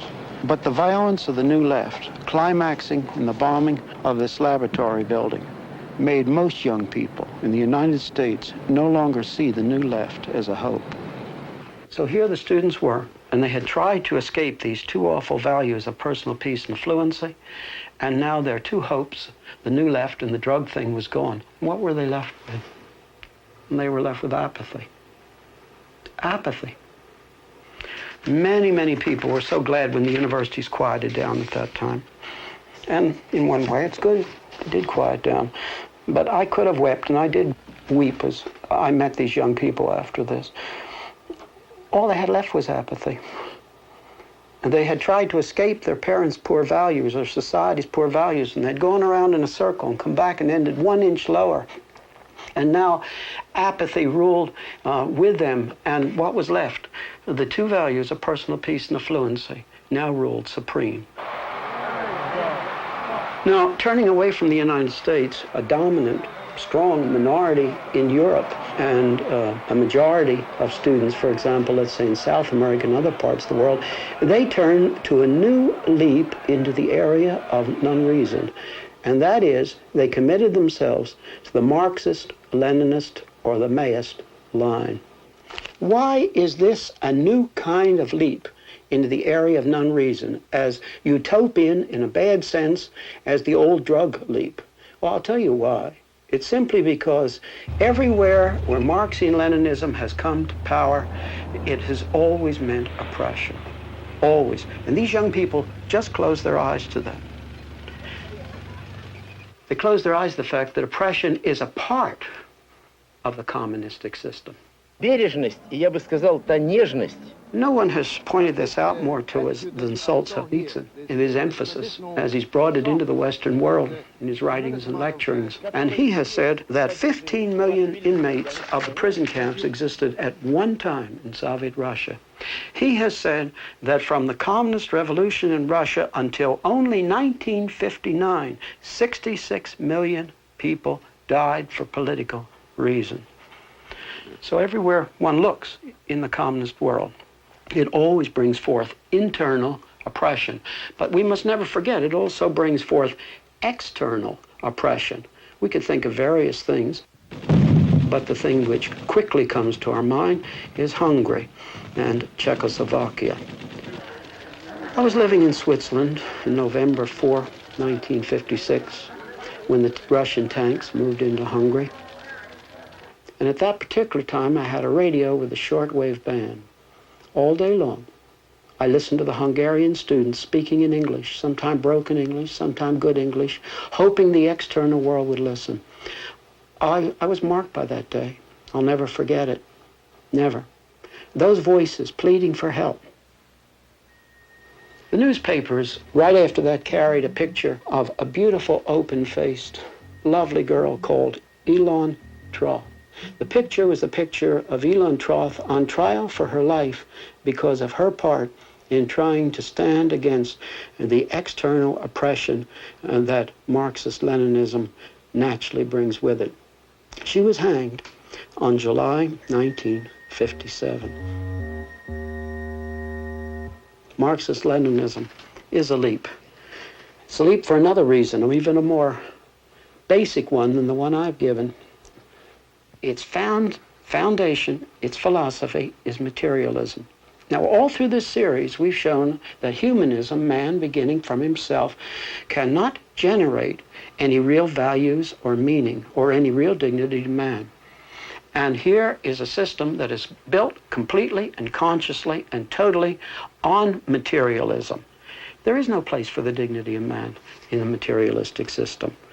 So-called communism with a human face that some of the thinkers in communist-controlled countries have pled for, and some outside of communist-controlled countries have also pled for. It isn't possible. It just isn't possible on the basis of materialism. And yet, strangely enough, the young people and older ones in non-communist countries are caught by the idealistic Marxian-Leninism. And it was my conviction after examining the different trends in parties and so forth that the Communist Party most held to those ideals. And was... The reason is that there's so much talk of dignity. Dignity of man, be treated better. In order to solve those problems and in order to give life a meaningful and purposeful life to young people. Where does this come from on a materialistic base? It doesn't. Do you want to know what it is? I'll tell you. And there's only one way to understand idealistic utopian Marxianism, and that is that it's a Christian heresy. And in struggling against and condemning that which is wrong in the world, and Lord knows there's enough of what's wrong in the world. Idealistic utopian communism simply reaches over, takes these words, which could never be produced out of materialistic philosophy, brings them back, uses them, separated from the natural results of their own position, and in doing so, catches these who are caught by idealistic Marxian-Leninism. But when Marxian-Leninism comes to power, it's a different story. It's always oppression, and the will of the majority suddenly has no meaning. Not only does the dignity of the individual cease to exist, but the will of the majority has no meaning either. Now we must understand there are two streams of Leninism, Marxianism. They must be kept separate, and we must see these two streams clearly. The first is the idealistic utopian stream. These usually young people, though sometimes older, who have leapt into the area of non-reason to accept Marxian-Leninism. That's one stream. The second stream is the hardcore orthodox Communist Party members in various countries outside of the communist bloc. Now, we find that the danger is that people who have only the two values of personal peace and affluency, if they seem to be promised peace and affluency by communism, nobody knows what great majorities of these people will do. Nobody knows. More than that, we must see there's a danger in that these two streams of the idealistic Marxian-Leninism and the hardcore Marxian-Leninism Orthodox Party could flow together in a country at a given moment of history and create a situation that would be forever irreversible. And that is a very real danger. Подобного рода опасность стоит и перед Соединенными Штатами в целом. This type of danger is before the United States just as well. The United States has also its marks very much upon it, and no more so in any area than in the area of the generation of arbitrary law. I want to talk about arbitrary law at some length, actually. Man demanded to be autonomous from God and God's revelation. And what this has resulted in is relativity not only in personal and public morals, but in law as law. The nature which men tried to build their law on, as we remember back in one of the previous episodes, just is not sufficient, for the simple reason that nature is both cruel and non-cruel, and as such you cannot build a stable system of law on nature. And what we're left with in the humanist flow today in the United States is purely variable sociological law. Now, by sociological, what I mean is law that is merely based on what some group decides is good for society at a given moment. The man who opened the door for this, perhaps more than anyone else, was Oliver Wendell Holmes. And he wrote in a letter, I'll quote him exactly, "The ultimate question is, what do the dominant forces of the community want? And do they want it hard enough to disregard whatever inhibitions stand in the way?" This was Oliver Wendell Holmes quite a few years ago. And really what it amounts to is purely variable law. Much modern law is not consistent with the law that has preceded it. And as a matter of fact, we must say that the Constitution of the United States today can be made to say almost anything on the basis of sociological variable law.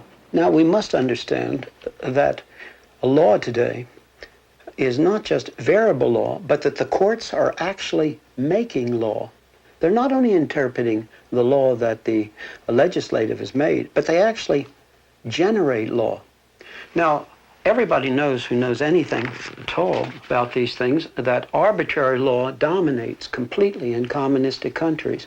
But what most people don't realize is that on the humanist flow, arbitrary law has swept over into the Western world as well. I'd like to use an illustration. Consider the human fetus, the unborn baby. In January 1973, the United States Supreme Court passed the abortion law. Professor Witherspoon of the University of Texas School of Law writes, "The court held that the unborn child is not a person within the meaning of the 14th Amendment, so as to strip all unborn children of all constitutional protection for their lives, liberty, and property." This ruling by the United States Supreme Court is a totally arbitrary absolute. First of all, it is arbitrary medically. This book was put out with the cooperation of many noted scientists in this field, including some from the United States. It was to inform the British public. It favors abortion. However, it says that the question as to when human life begins is an open question. Abortion, can be carried out before the fetus becomes viable, although when that is in itself an arguable point. It further states that a biologist might say that human life started at the moment of fertilization when the sperm and the ovum merged. The arbitrariness medically of the Supreme Court decision is underlined by the fact that the destruction of the fetus is accepted in abortion. And yet questions are raised as to whether it is right to fertilize an ovum outside of the womb, that is in the laboratory, because then it would only live for a few days. This points up the problem that if such a fertilized ovum were successfully implanted in the womb, that it would have the full genetic potential for becoming a human being. What does this make the 5.5-month-old aborted baby to be? Because it too has the full genetic potential for becoming a human being. Justice White of the Supreme Court, in his dissent concerning the abortion law, said that it is an exercise of raw judicial power, an improvident and extravagant exercise of the power of judicial review. Upon this arbitrary ruling, medically and legally, the abortion laws of almost every state in the Union were set aside. Most people accepted this law, even though it was arbitrary medically and legally, because it was considered sociologically helpful. Why would we not accept laws curtailing human freedom if these were considered sociologically helpful? What we're left with is sociological law, and that is all. And nobody knows where it will end. By this Supreme Court ruling, the unborn child is considered not to be a person. In our own day, there's been a great outcry, and quite properly, that in the past, the black slave was viewed as a non-person. But now, by this arbitrary absolute brought in the humanist flow, millions of unborn children of every color of skin are declared by law to be non-persons.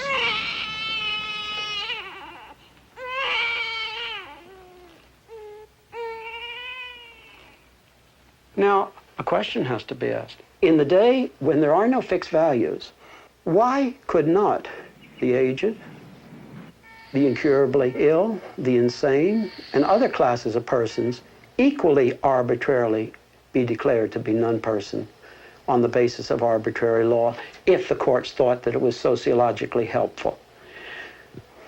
In a day like our own, what's unthinkable today might not prove, and probably will not prove, unthinkable in a very, very few years.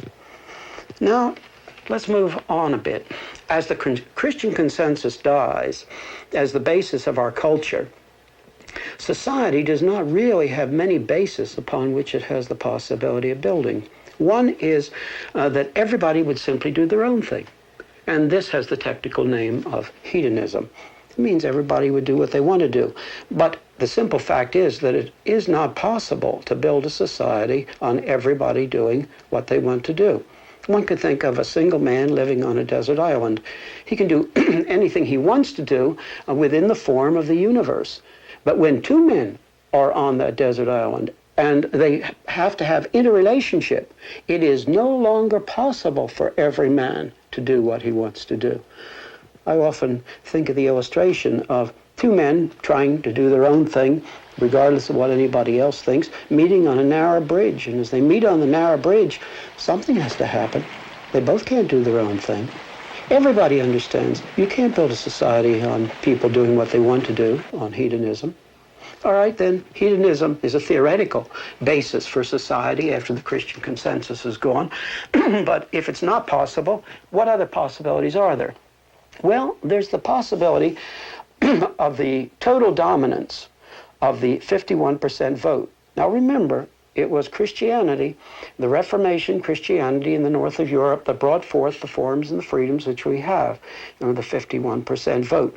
But I'm talking about 51% vote after there is no absolute by which to judge the 51% vote. There was a time in the days when the Christian culture was more dominant, when the lone individual could stand up with the Bible in his hand and say, "You're wrong," even though the majority has voted the other way. But as the Christian consensus is gone, then there is no absolute by which to judge the 51%. And then this is a very, very different situation. I'll give you a sentence that I wish you'd memorize. If there is no absolute by which to judge society, society is absolute. The heart of the humanist thinking is making the individual man and then mankind the center of all things, his own measure, of making him autonomous. If we're going to live and escape death, not only death individually in the sense of the judgment of God, but death in our culture, in our political life, in our present life, we must turn from that humanist way of making man autonomous, and we must put the Creator at the center of all things. The greatest of all wickedness is putting any created thing in the place of the Creator. And when we turn from this, our feet are turned from the paths of death to the paths of life.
there really is only one other alternative left after the Christian consensus is gone, and that is that a single individual or a group will come forth as an elite to give arbitrary absolutes to society.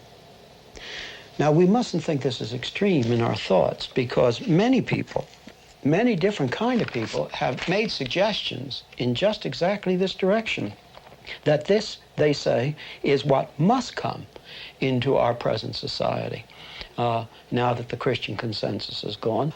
One man stands out who said this quite some time ago, and that's John Kenneth Galbraith. And he suggested that the intellectuals, and especially the academic world, and especially the scientific world, plus the government, would provide such an elite. Robert Theobald, at the Second General Assembly of the World Future Society in June 1975, said, quote, "It's naive to deny the necessity for some kind of competent elite," end of quote. Daniel Bell, who's one of the great thinkers of this particular moment of history, has written a book called The Coming of Post-Industrial Society. In it, he says, both government and business has become so technical that the technocrats must become an elite to take over. And he says this is what's going to happen if we continue in a straight line from where we now are. But in it, he gives a most astute warning, a warning that the lack of a rooted moral belief system is the cultural contradiction of the society, the deepest challenge to its survival. Now, what does he mean by that? Well, he means that in this society that we're saying is just, there it is, some sort of an elite, one kind or another, in which all these men and many other thinkers are talking about today. What he's saying is that how are they going to generate any real absolute? How are they going to generate any real meaning? How are they going to generate any real ethic? In other words, you could sum up what he's saying, and brilliantly saying, as that in such a society, there is no absolute ethic to accompany the absolute power. Well, that's exactly what stands ahead of us in this matter of an arbitrary elite taking over and giving arbitrary absolutes to the community. Humanism has found no way to deal with the problem of morals and ethics and values. And Rousseau's romantic utopian theories led to the violence of the French Revolution and to the guillotine. Now, when we begin to talk about an authoritarian elite, please do not think of the model of Hitler and Stalin. That would miss the mark completely. What we're facing is something much, much more subtle, something of which Hitler and Stalin would not provide the model at all. Rather, it's in all probability going to be a manipulative authoritarian elite. A manipulative authoritarian elite.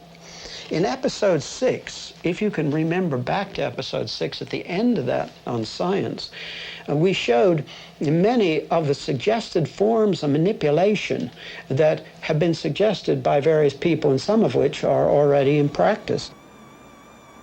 We spoke of the press reports of Dr. Kessler's suggestion of chemical agents to rid man of aggression. Dr. Cranty's suggestion of using birth controls in the world's drinking supply.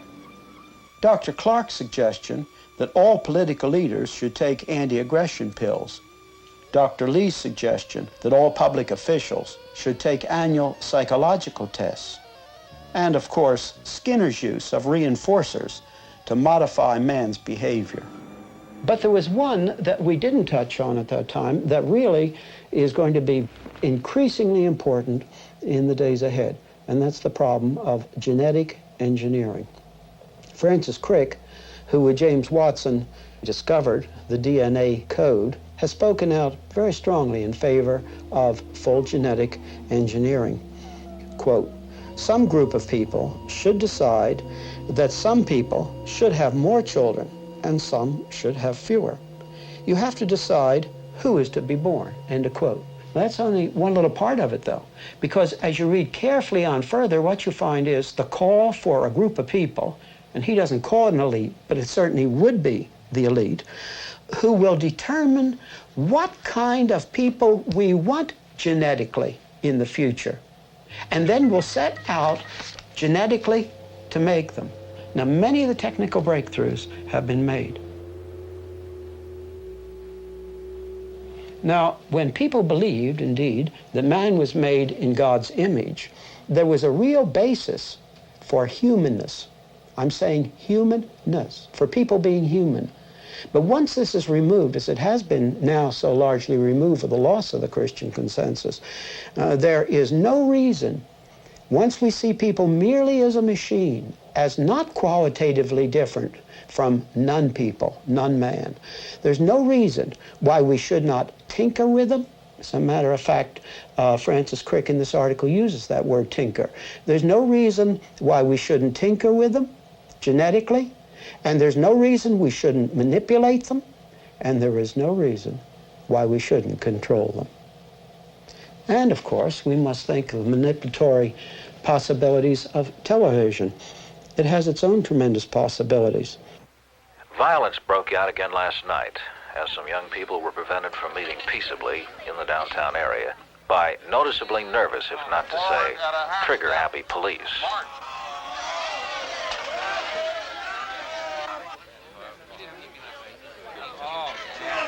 Frank Bushman, attorney for the young people who are to be arraigned in court tomorrow morning, pointedly remarked on this overreaction by the police.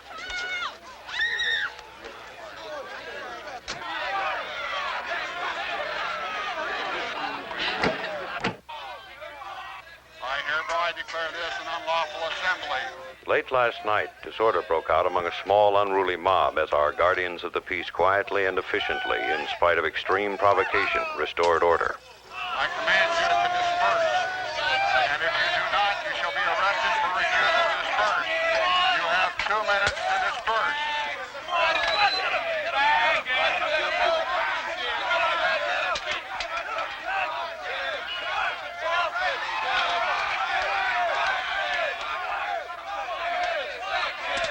It is important that our courts make an example of these hoodlums and hand out the kind of sentences they so richly deserve. We staged this scene. We filmed it to show that television can tell any story that it wants to tell. In both versions, the action was the same, and the actors did exactly the same things. However, the camera was placed differently. The editor edited differently, and the announcer told a different story. We would be naive not to realize that what we're seeing is an edited symbol. But the nature of TV is such, we see it with our own eyes, that we naturally look at it as though it were objective truth. For many, what they see on television is more true than what they see with their eyes in the external world. Let me stress, it is always unfair to say the media does this or the press does that. There are always individuals or individual publications, for example, that are not included in the generalization. But the mass media can be used by an authoritarian manipulating government or an elite. The elite gives the arbitrary absolutes, and then not only TV, but all the mass media can be used for manipulation. And a plot or conspiracy are not needed. All that is needed is that the people in the places of influence and those who decide what is the news have in common the modern results of humanism, the modern worldview, which we have considered at length in this series. When the perspective, the worldview of the elite, coincides with some of the influential news carriers, it does not have to be all, then either consciously or unconsciously, the media becomes an instrument for manipulation. Now, what will all these available manipulatory techniques mean in our own countries? I'm not thinking of communist countries now, countries that have gone totally totalitarian, but in our own countries. There will be people who will feel uncomfortable with the increased control and increased manipulation. But there's a dilemma here. It's a very profound one. And the dilemma is that many of the people who speak out for civil liberties are also totally committed to the fact that the government has the responsibility to solve every problem. And there's a natural tension, a torque in these two things as they think both things. Now, as the pressures increase, and they just overwhelmingly increase as time goes on, at a certain point, where is the line going to be drawn? Certainly, if they have only the values, the basic values of personal peace and affluency, at a certain point, their disquiet will be totally submerged. The Christian consensus gave us such tremendous freedoms. Of course, as we've said many times, the basic Christian message is that an individual can be right with God only upon the basis of the work of Christ alone. That's all he needs. And the humanist element is gone out of that. But it carried with it, of course, many, many secondary things. And one secondary thing was this tremendous range of freedom that we've been talking about. Freedom that didn't lead to chaos. But now listen, don't you see that if you can have these titanic freedoms not leading to chaos because of the Christian consensus providing a form, if you remove that Christian consensus as a form, then the very freedoms which have been such a glory and a wonder that we have had from the Christian consensus, these very freedoms then become the hammer blows to destroy everything and to lead completely to chaos. In other words, the good thing becomes the poor thing once the consensus, the form, is removed. Now that's exactly what has occurred. Now, coming and thinking of the United States, we could think of other countries in the Western world, but I'll choose the United States. From what source might the authoritarian, manipulating government come? Most people immediately, of course, think of the administrative side, a president with too much power, but the administrative side isn't the only place to keep your eyes on. Now, it's true that it's harder to think practically of the congressional side bringing forth such an authoritative government, but it's not unthinkable. A public official serving on the very highest level in the United States at one point said a very wise thing. What he said was, and I'm quoting, "Legislative dictatorship is no better than executive tyranny." And he's absolutely right. It isn't a question of from what side of the government the authoritarian manipulative government comes. The problem is it's coming. The fact that the danger is there.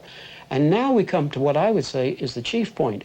With variable sociological law, the courts generating law must not be ruled out as the source of the place from where authoritative manipulating government would come from. Someone has used the term of the imperial judiciary. It's a very good term in our modern setting. And don't forget that as we talk of the rise of authoritarian government, that the words right and left really lose their meaning in a certain way. I'm not saying that they don't have a meaning, but you must see something deeper than this. And that is the right and the left are really only two roads leading to the same end. The problem is not choosing between one or the other. The problem rests at a more crucial point, and that is the elite, the authoritarianism as such, filling the vacuum which has been left by the loss of the Christian consensus, filling the vacuum and forcing a form on society so that it will not go into chaos. This is the real problem. And with most people, the young and the old, committed to apathy, and most of the populations of the various countries being committed to the values of personal peace and affluency, do you think they will stand up at great cost against such a trend, as long as they are promised the affluency and the personal peace? Will they not rather give their position up, give up even their liberties, step by step, one after another, as long as they have the illusion, even the illusion, of personal peace and affluency? The weak humanistic ideals have not been able to provide a base which is needed. Let us remember what humanism is. It's man demanding to begin autonomously from himself and turning away completely from anything God might have to say. And this kind of humanism, this humanism, was not able to provide in the past and the present, nor will it in the future, a support strong enough for society that will still give us freedoms. It's not able to. Do you remember in the first episode, the little Roman bridge? And as I stood there on that Roman bridge, I pointed out that these little humpbacked Roman bridges over many of the rivers of Europe have stood safely for 2 millennia as horses, mules, cows, wagons, people went over them. But if you drove a modern truck over them, the bridge would break. Now that's exactly where the humanist ideals take us. As long as the pressures are not there, it may seem to be really saying something and saying something rather nice. But as the pressures increase, that's a very different situation. And don't forget the pressures are increasing. I can name just a certain number of them. You might think of more. But the ones I'm going to mention are not something for the future. They're already upon us. And these pressures are building up month after month, year after year. The first is the dilemma of economic breakdown, centered in what seems to be the impossibility to control inflation. And economists everywhere are writing on the fact that we haven't found a solution to the control of inflation. And if it continues, it will lead in country after country to economic breakdown. We can think of political terrorism and indiscriminate terrorism as it is spread over the world. This brings a tremendous pressure on people, just a tremendous pressure. And perhaps the greatest of all, the threat of war with the imperialistic, expansionist, communist countries toward the West. And add to this the fear of atomic war. Just a tremendous pressure to give up anything, to give up absolutely anything, if we could just save our peace and affluency. And then there is the shortage of food in the world and other natural resources. And this brings with it the fact that there almost certainly is going to be a redistribution of wealth in the world and a redistribution of power. And this is a tremendous pressure. And any of these pressures, as they're growing, and as they will certainly continue to grow, people with merely the values of personal peace and affluency would give up anything in the light of these pressures. Especially if in the days of our own day, as in the days of Augustus back in the Roman Empire, the things were brought in, the changes were brought in while seeming to keep the outward forms of constitutionality. And with the growth of these pressures, modern man with his apathy and with his desire for personal peace will crush, just like that little Roman bridge would crush under the weight of a 10-ton truck. It's just where we are. Now, what are the alternatives? Well, in the natural flow of things, there would seem to be only two. One, an imposed order. And we spent a long time in this episode and looking back into other episodes about the possibility of this imposed order. Or, in the natural flow of things, just one other alternative. And that is that our society would affirm the base that gave us the form and freedoms in the first place. That is a return to God's revelation in the Bible and as he has revealed himself in Christ. This was the base that gave us the forms and the freedoms. And it would seem as though these are the only two alternatives. Imposed order, or our society affirming the base that gave us the form and freedoms in the first place. But I want to say something as a warning immediately. Christianity cannot be accepted merely as a means to an end, sociologically. It cannot be accepted merely as a superior utilitarianism. Christianity's truth, and it demands a commitment to that truth. It means there is an infinite God who is there, and he has created all things. Things are not a product of chance. This infinite personal God has created the heavens and the earth. He has created the space-time continuum. It means the acceptance of Christ as Savior and as Lord. And when we accept him as Lord, it means that we come to live under the absolutes, the moral absolutes, which the Bible gives, even if it sets us apart, as it did the early Christians, from the surrounding culture. In this place, there are morals, there are values, there is meaning, and very specifically, there's meaning for man in this place. But we must understand that what is involved here is truth, not a truth which is a leap into an area of non-reason, but a truth that gives us a unity of all of knowledge and all of life. And then this alternative means that the people who have this base influence the surrounding consensus, regardless of the cost.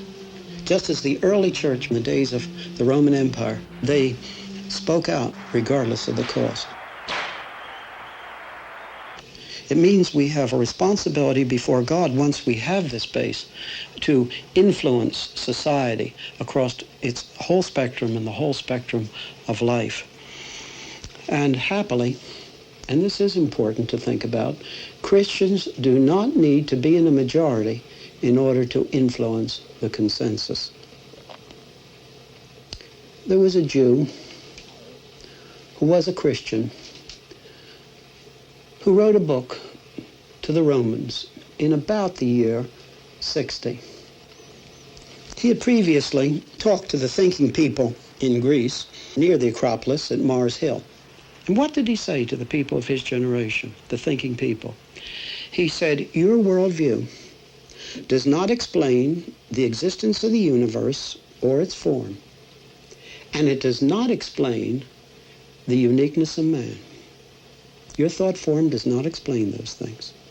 And yet, you refuse, you suppress that which does give an answer to both the existence of the universe and its form and the uniqueness of man. Let me quote from the letter which he wrote. The retribution of God is revealed from heaven against all ungodliness and unrighteousness of men who suppress the truth in unrighteousness. Because that which is known is evident within them. And here he's talking about the unique mannishness of man. Man is different from non-man. Because that which is known of God is evident within them. For God made it plain to them. For the invisible things of him since the creation of the world are clearly seen, being perceived by the things that are made. And here he's talking about the universe and its form. For the invisible things of him since the creation of the world are clearly seen, being perceived by the things that are made, even his eternal power and divinity, so that they are without excuse. He says that the universe and its form and the uniqueness of man speak without conflict, giving the same message that the Bible gives in greater detail. And we must say to the humanist man of our own day the same thing as he said to the thinkers of his day. Humanist man demanding to begin autonomously from himself has no answer for the existence of the universe and its form, or for the uniqueness of man, and yet they reject the answer that really gives an answer. That this God exists, and he's not been silent, but has spoken in the Bible and through Christ, has indeed as a central message that people may approach freely to God on the basis of the work of Christ. But it carries many other things with it. And for this series of studies to which we are now coming to a close, the most important thing is to remember those titanic freedoms which it has given to us. Without these freedoms leading to chaos. And this is our hope for the future. It is either this or an imposed order. People act upon the basis of what they think. The problem is not outward things. The problem is having the right worldview and acting upon it, the worldview that gives men and women the truth of what is.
To start with, how do we keep things in proportion when it comes to dealing with life's problems? Life has such a limited number of moments in it. I have felt that for a long time, that the time goes by and you can't recapture it. And people, I think, in their relationships in life, especially their marriage relationships, their relationships with their children, are so apt to think that time is frozen, that situations are frozen, that the kind of difficulty that they are in at the moment is a frozen thing, that it's not going to change. And the moment is so soon past. It's quite the other way around. Whether you're having a titanic fight or whether you're having a beautiful moment together, the time isn't going to last long. Why are there some Christians who seem to always be making claims about healing and perfection in this life and so forth, when we live in a fallen world and Christians and non-Christian alike, being in a fallen world, have to face these things? I think it's a misunderstanding of the promises that God has given, which do apply to the future. I think we are going to have perfection, and we're going to have perfect bodies, and we're going to have no sorrow, and there'll be no tears and that kind of thing. And I think people have an expectation of an immediate freedom from pain and from any kind of suffering. So it's as if the moment you became a Christian, you stepped into peace, affluence, and perfect health.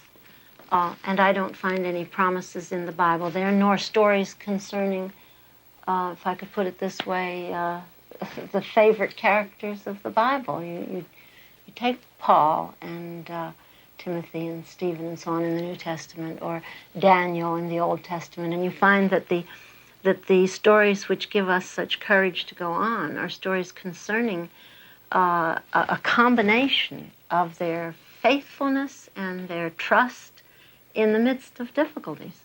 So you see Daniel in the lion's den, as I pictured as a very young child. Have people spiritualized these things, so the impact of the fact they had real problems is somehow softened into this is religious or something? It seems it must be that there's a kind of a putting off of that out of the reality of day-by-day life, and they don't feel the mud as well as the blood, sweat, and tears, but the mud and the discomfort, the cold, the hunger, the ugliness of surroundings that Jeremiah had in his pit. And they sing, "Great is thy faithfulness, morning by morning new mercies I see," which comes from Jeremiah in Lamentations. I mean, this is Jeremiah's actual praise to God. I mean, it's his verbalization, it's his phraseology as he thanks God. But in the midst of the pit, he's right there in the pit when he's saying it. And they take him out of the pit and in their imaginations. I include myself in that. I've often sung that song, especially before I wrote the book Affliction, thinking of flowers on the breakfast table and orange juice and steaming coffee and croissants and so on, this kind of morning by morning new mercies I see in the midst of something very lovely in the morning.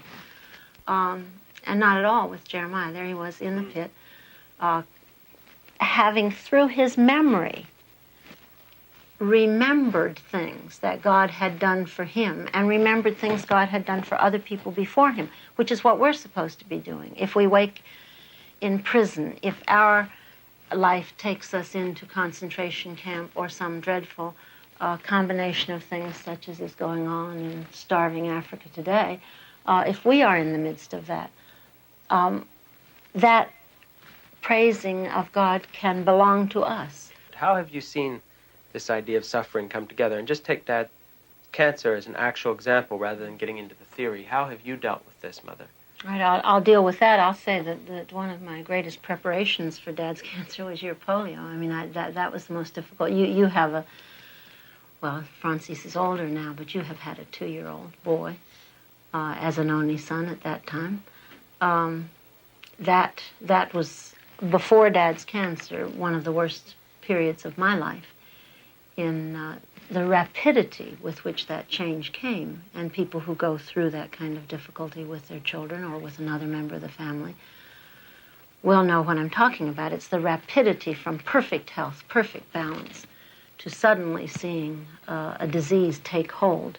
And I'll speak of Dad's cancer in a moment. I mean, we all lived through that during the filming time, and we weren't quite aware of it.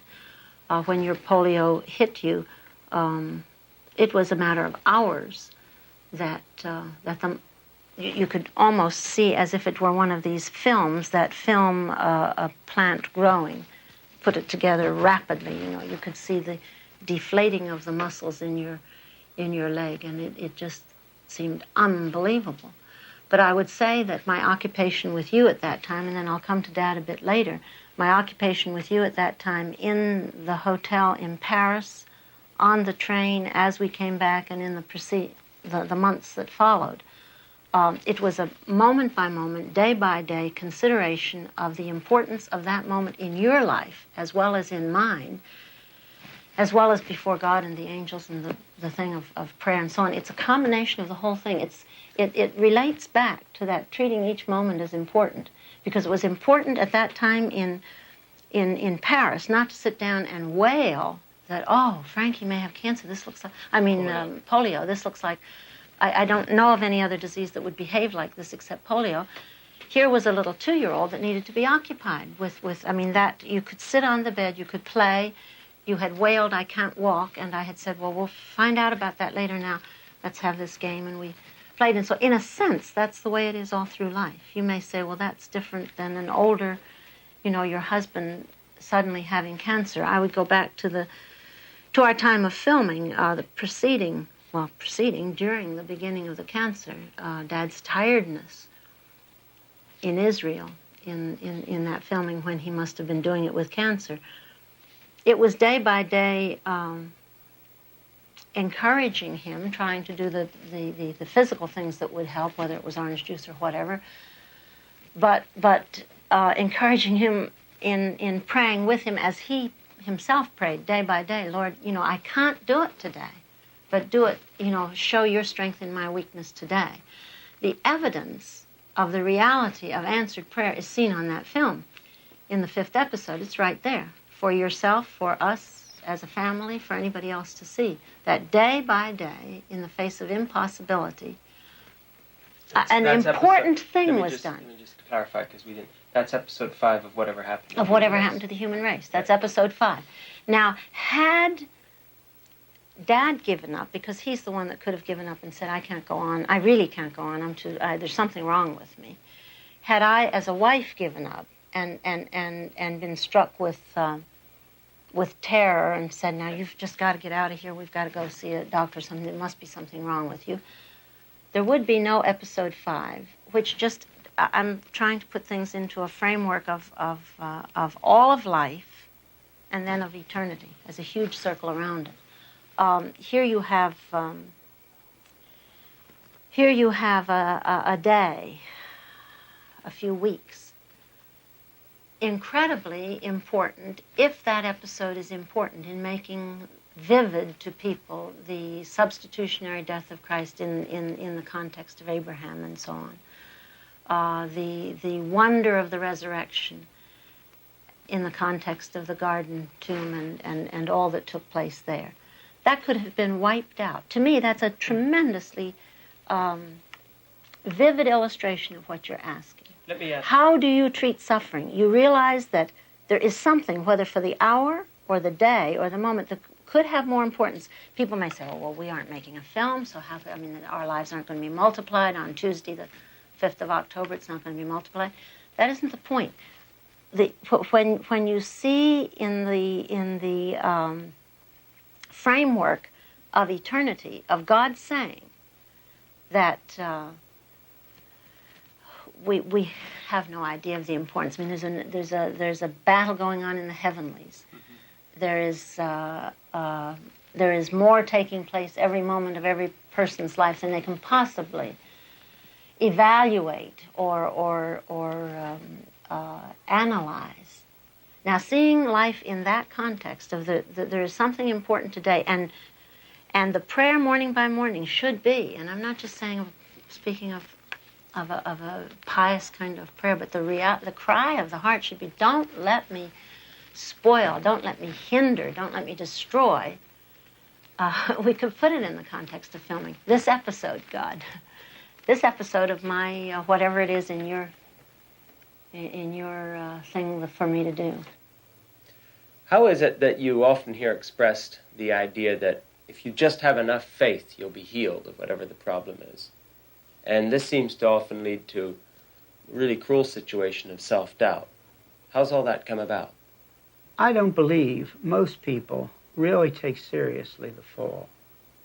To me, it's ground into me, all the way down to the depths of my being. We live in a fallen world. It's abnormal. It's not going to be normal, as Mother said, till Jesus comes back again.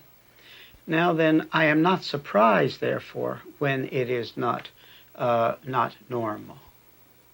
I'm not surprised when trouble comes.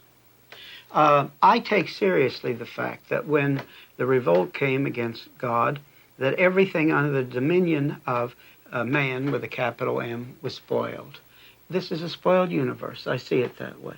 The danger, of course, is seeing it all spoiled and losing the creation beauty, losing the glory of life. Life's marvelous. The human relationships, just Edith and myself. That's precious beyond words. There's no way to evaluate the wonder of our relationship through all these years, from the time she was 17 and I was 20 until now. So there's plenty of beauty there and there's wonder there. But at the same time, the world is out of joint. Now, if this is not only a theological proposition to be fought for in insisting on the reality and historicity of the first 3 chapters of Genesis, or 11 or something, if it isn't up there, but it's down into life, it gives you a framework to see things which are very real, which I think is the biblical framework. Now, you do have to say this, that I think there are 3 sources for trouble in a Christian's life. The first one is shown most of all in Job, and that's the battle that Mother talked about in the heavenlies. Our life is too to circumvent it. The way we live in the world's way of living, of looking at life if we're not careful. But in the biblical way of looking at life, there's a vertical and a horizontal extension which removes us out of the merely moment-by-moment human. And the vertical one is that we're sharing in the battle of the heavenlies now in a way that we don't understand. And Job is the big example. People often forget something about Job. When we read the book of Job, we have the first couple chapters, so we know that it was a part of the battle in the heavenlies. Poor Job didn't know that. The heaven just fell in on him. His children were killed, his cattle carried off. He didn't know he was a part of the battle of the heavenlies. We don't either. The horizontal extension, of course, so is... that's one area that we have to take into account. Of the battle, of troubles. Okay, and the second area is that Hebrews says that sometime God does chasten us, and that indeed, we have to consider when trouble comes with seriousness, Father, you're teaching me something. And sometimes we can see very clearly and say, I have to say I'm sorry. But that's very different from making this a universal. Mm-hmm. And in addition, you would say that's very different than going to someone else and saying, now, fella, you're suffering. What's God trying to teach you? Nobody ever ought to say that to anybody. Can you think of anything more cruel than that? Nothing. I had an example. I learned it with tremendous ferocity in my first pastorate in Grove City. There was a dear woman there with multiple sclerosis. I remember her name. I loved her very deeply. And I loved her husband. They're both dead now, but they're both very fragrant in my memory. And she had multiple sclerosis, and she was getting worse and worse and worse.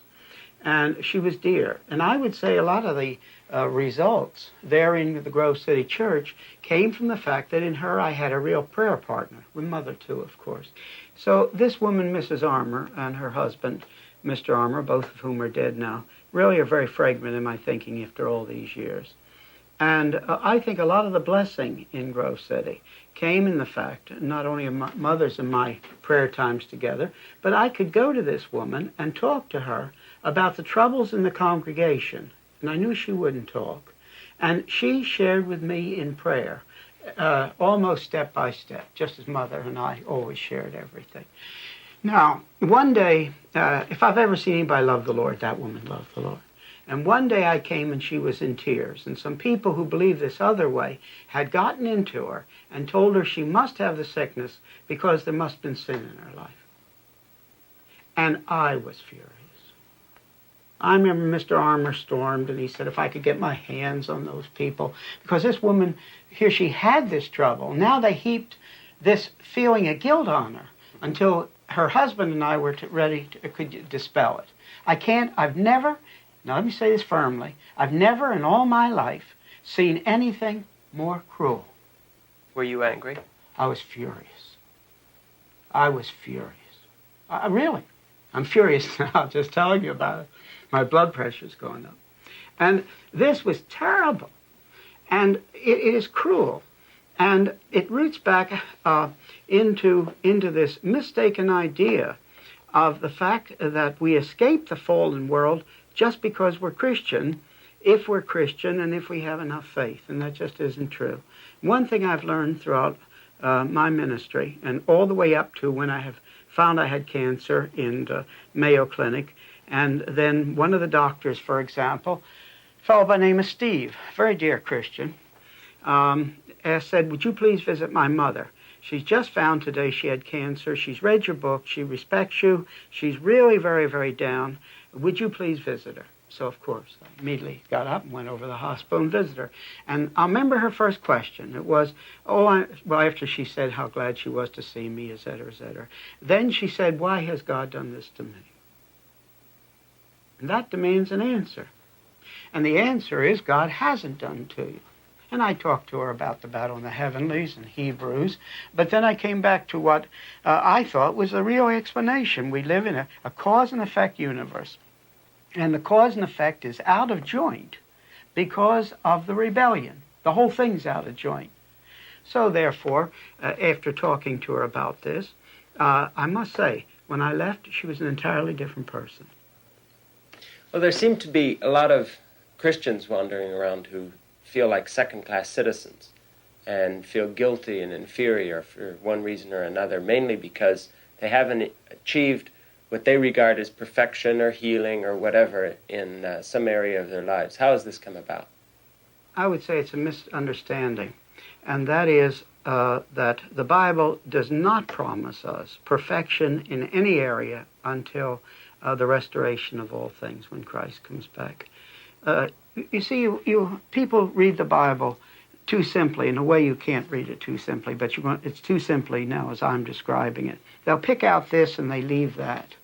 So Jesus says, anything you ask in my name, I'll give you. Well, if you just take that sounds in this direction, something like this. But then you turn back and you see Jesus himself in the Garden of Gethsemane.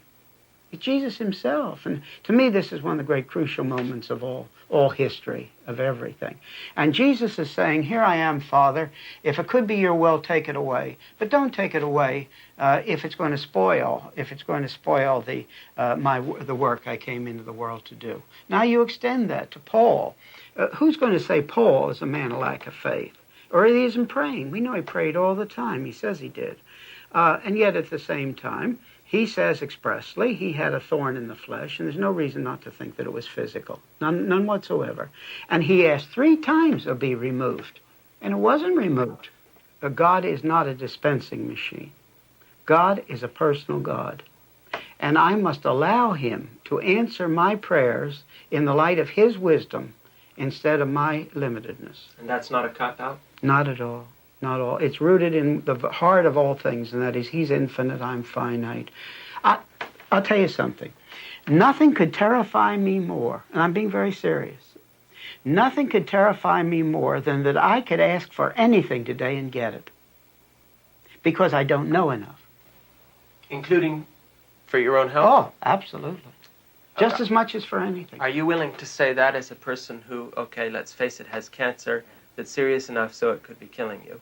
Yeah, of course. And you could push a button and say, get me over my cancer. And if you had, quote, enough faith, you know it would work like a machine. Even at risk of yourself dying of the disease, you'd rather have it the other way? Well, I'd split it, to be honest. If I could wave a wand or push a button and get rid of it, in one sense, of course I'd do it.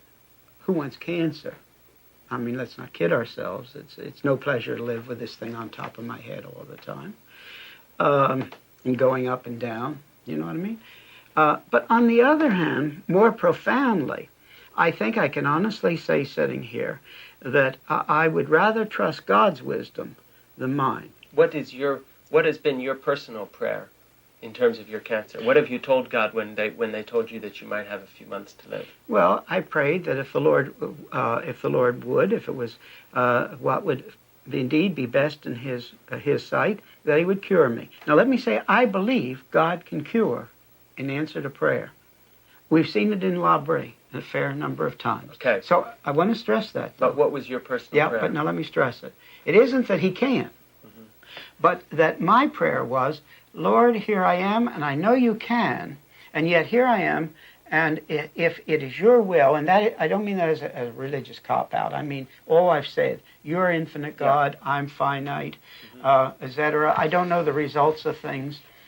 In the light of this, really and truly, I want what you know is right and best. So you've not, in fact, demanded anything? I never demand anything in prayer. As if some guy... Well, now, I'm a sinner too, so sometime I do, but I try not to.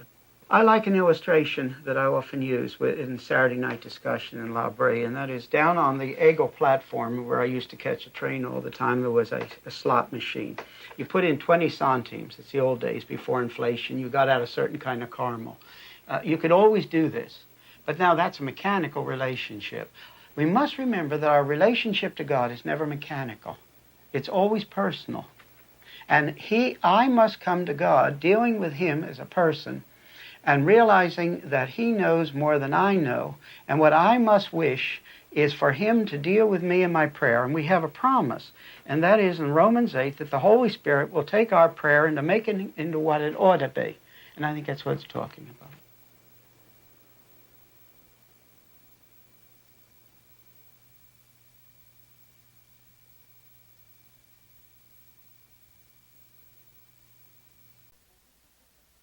Mm-hmm.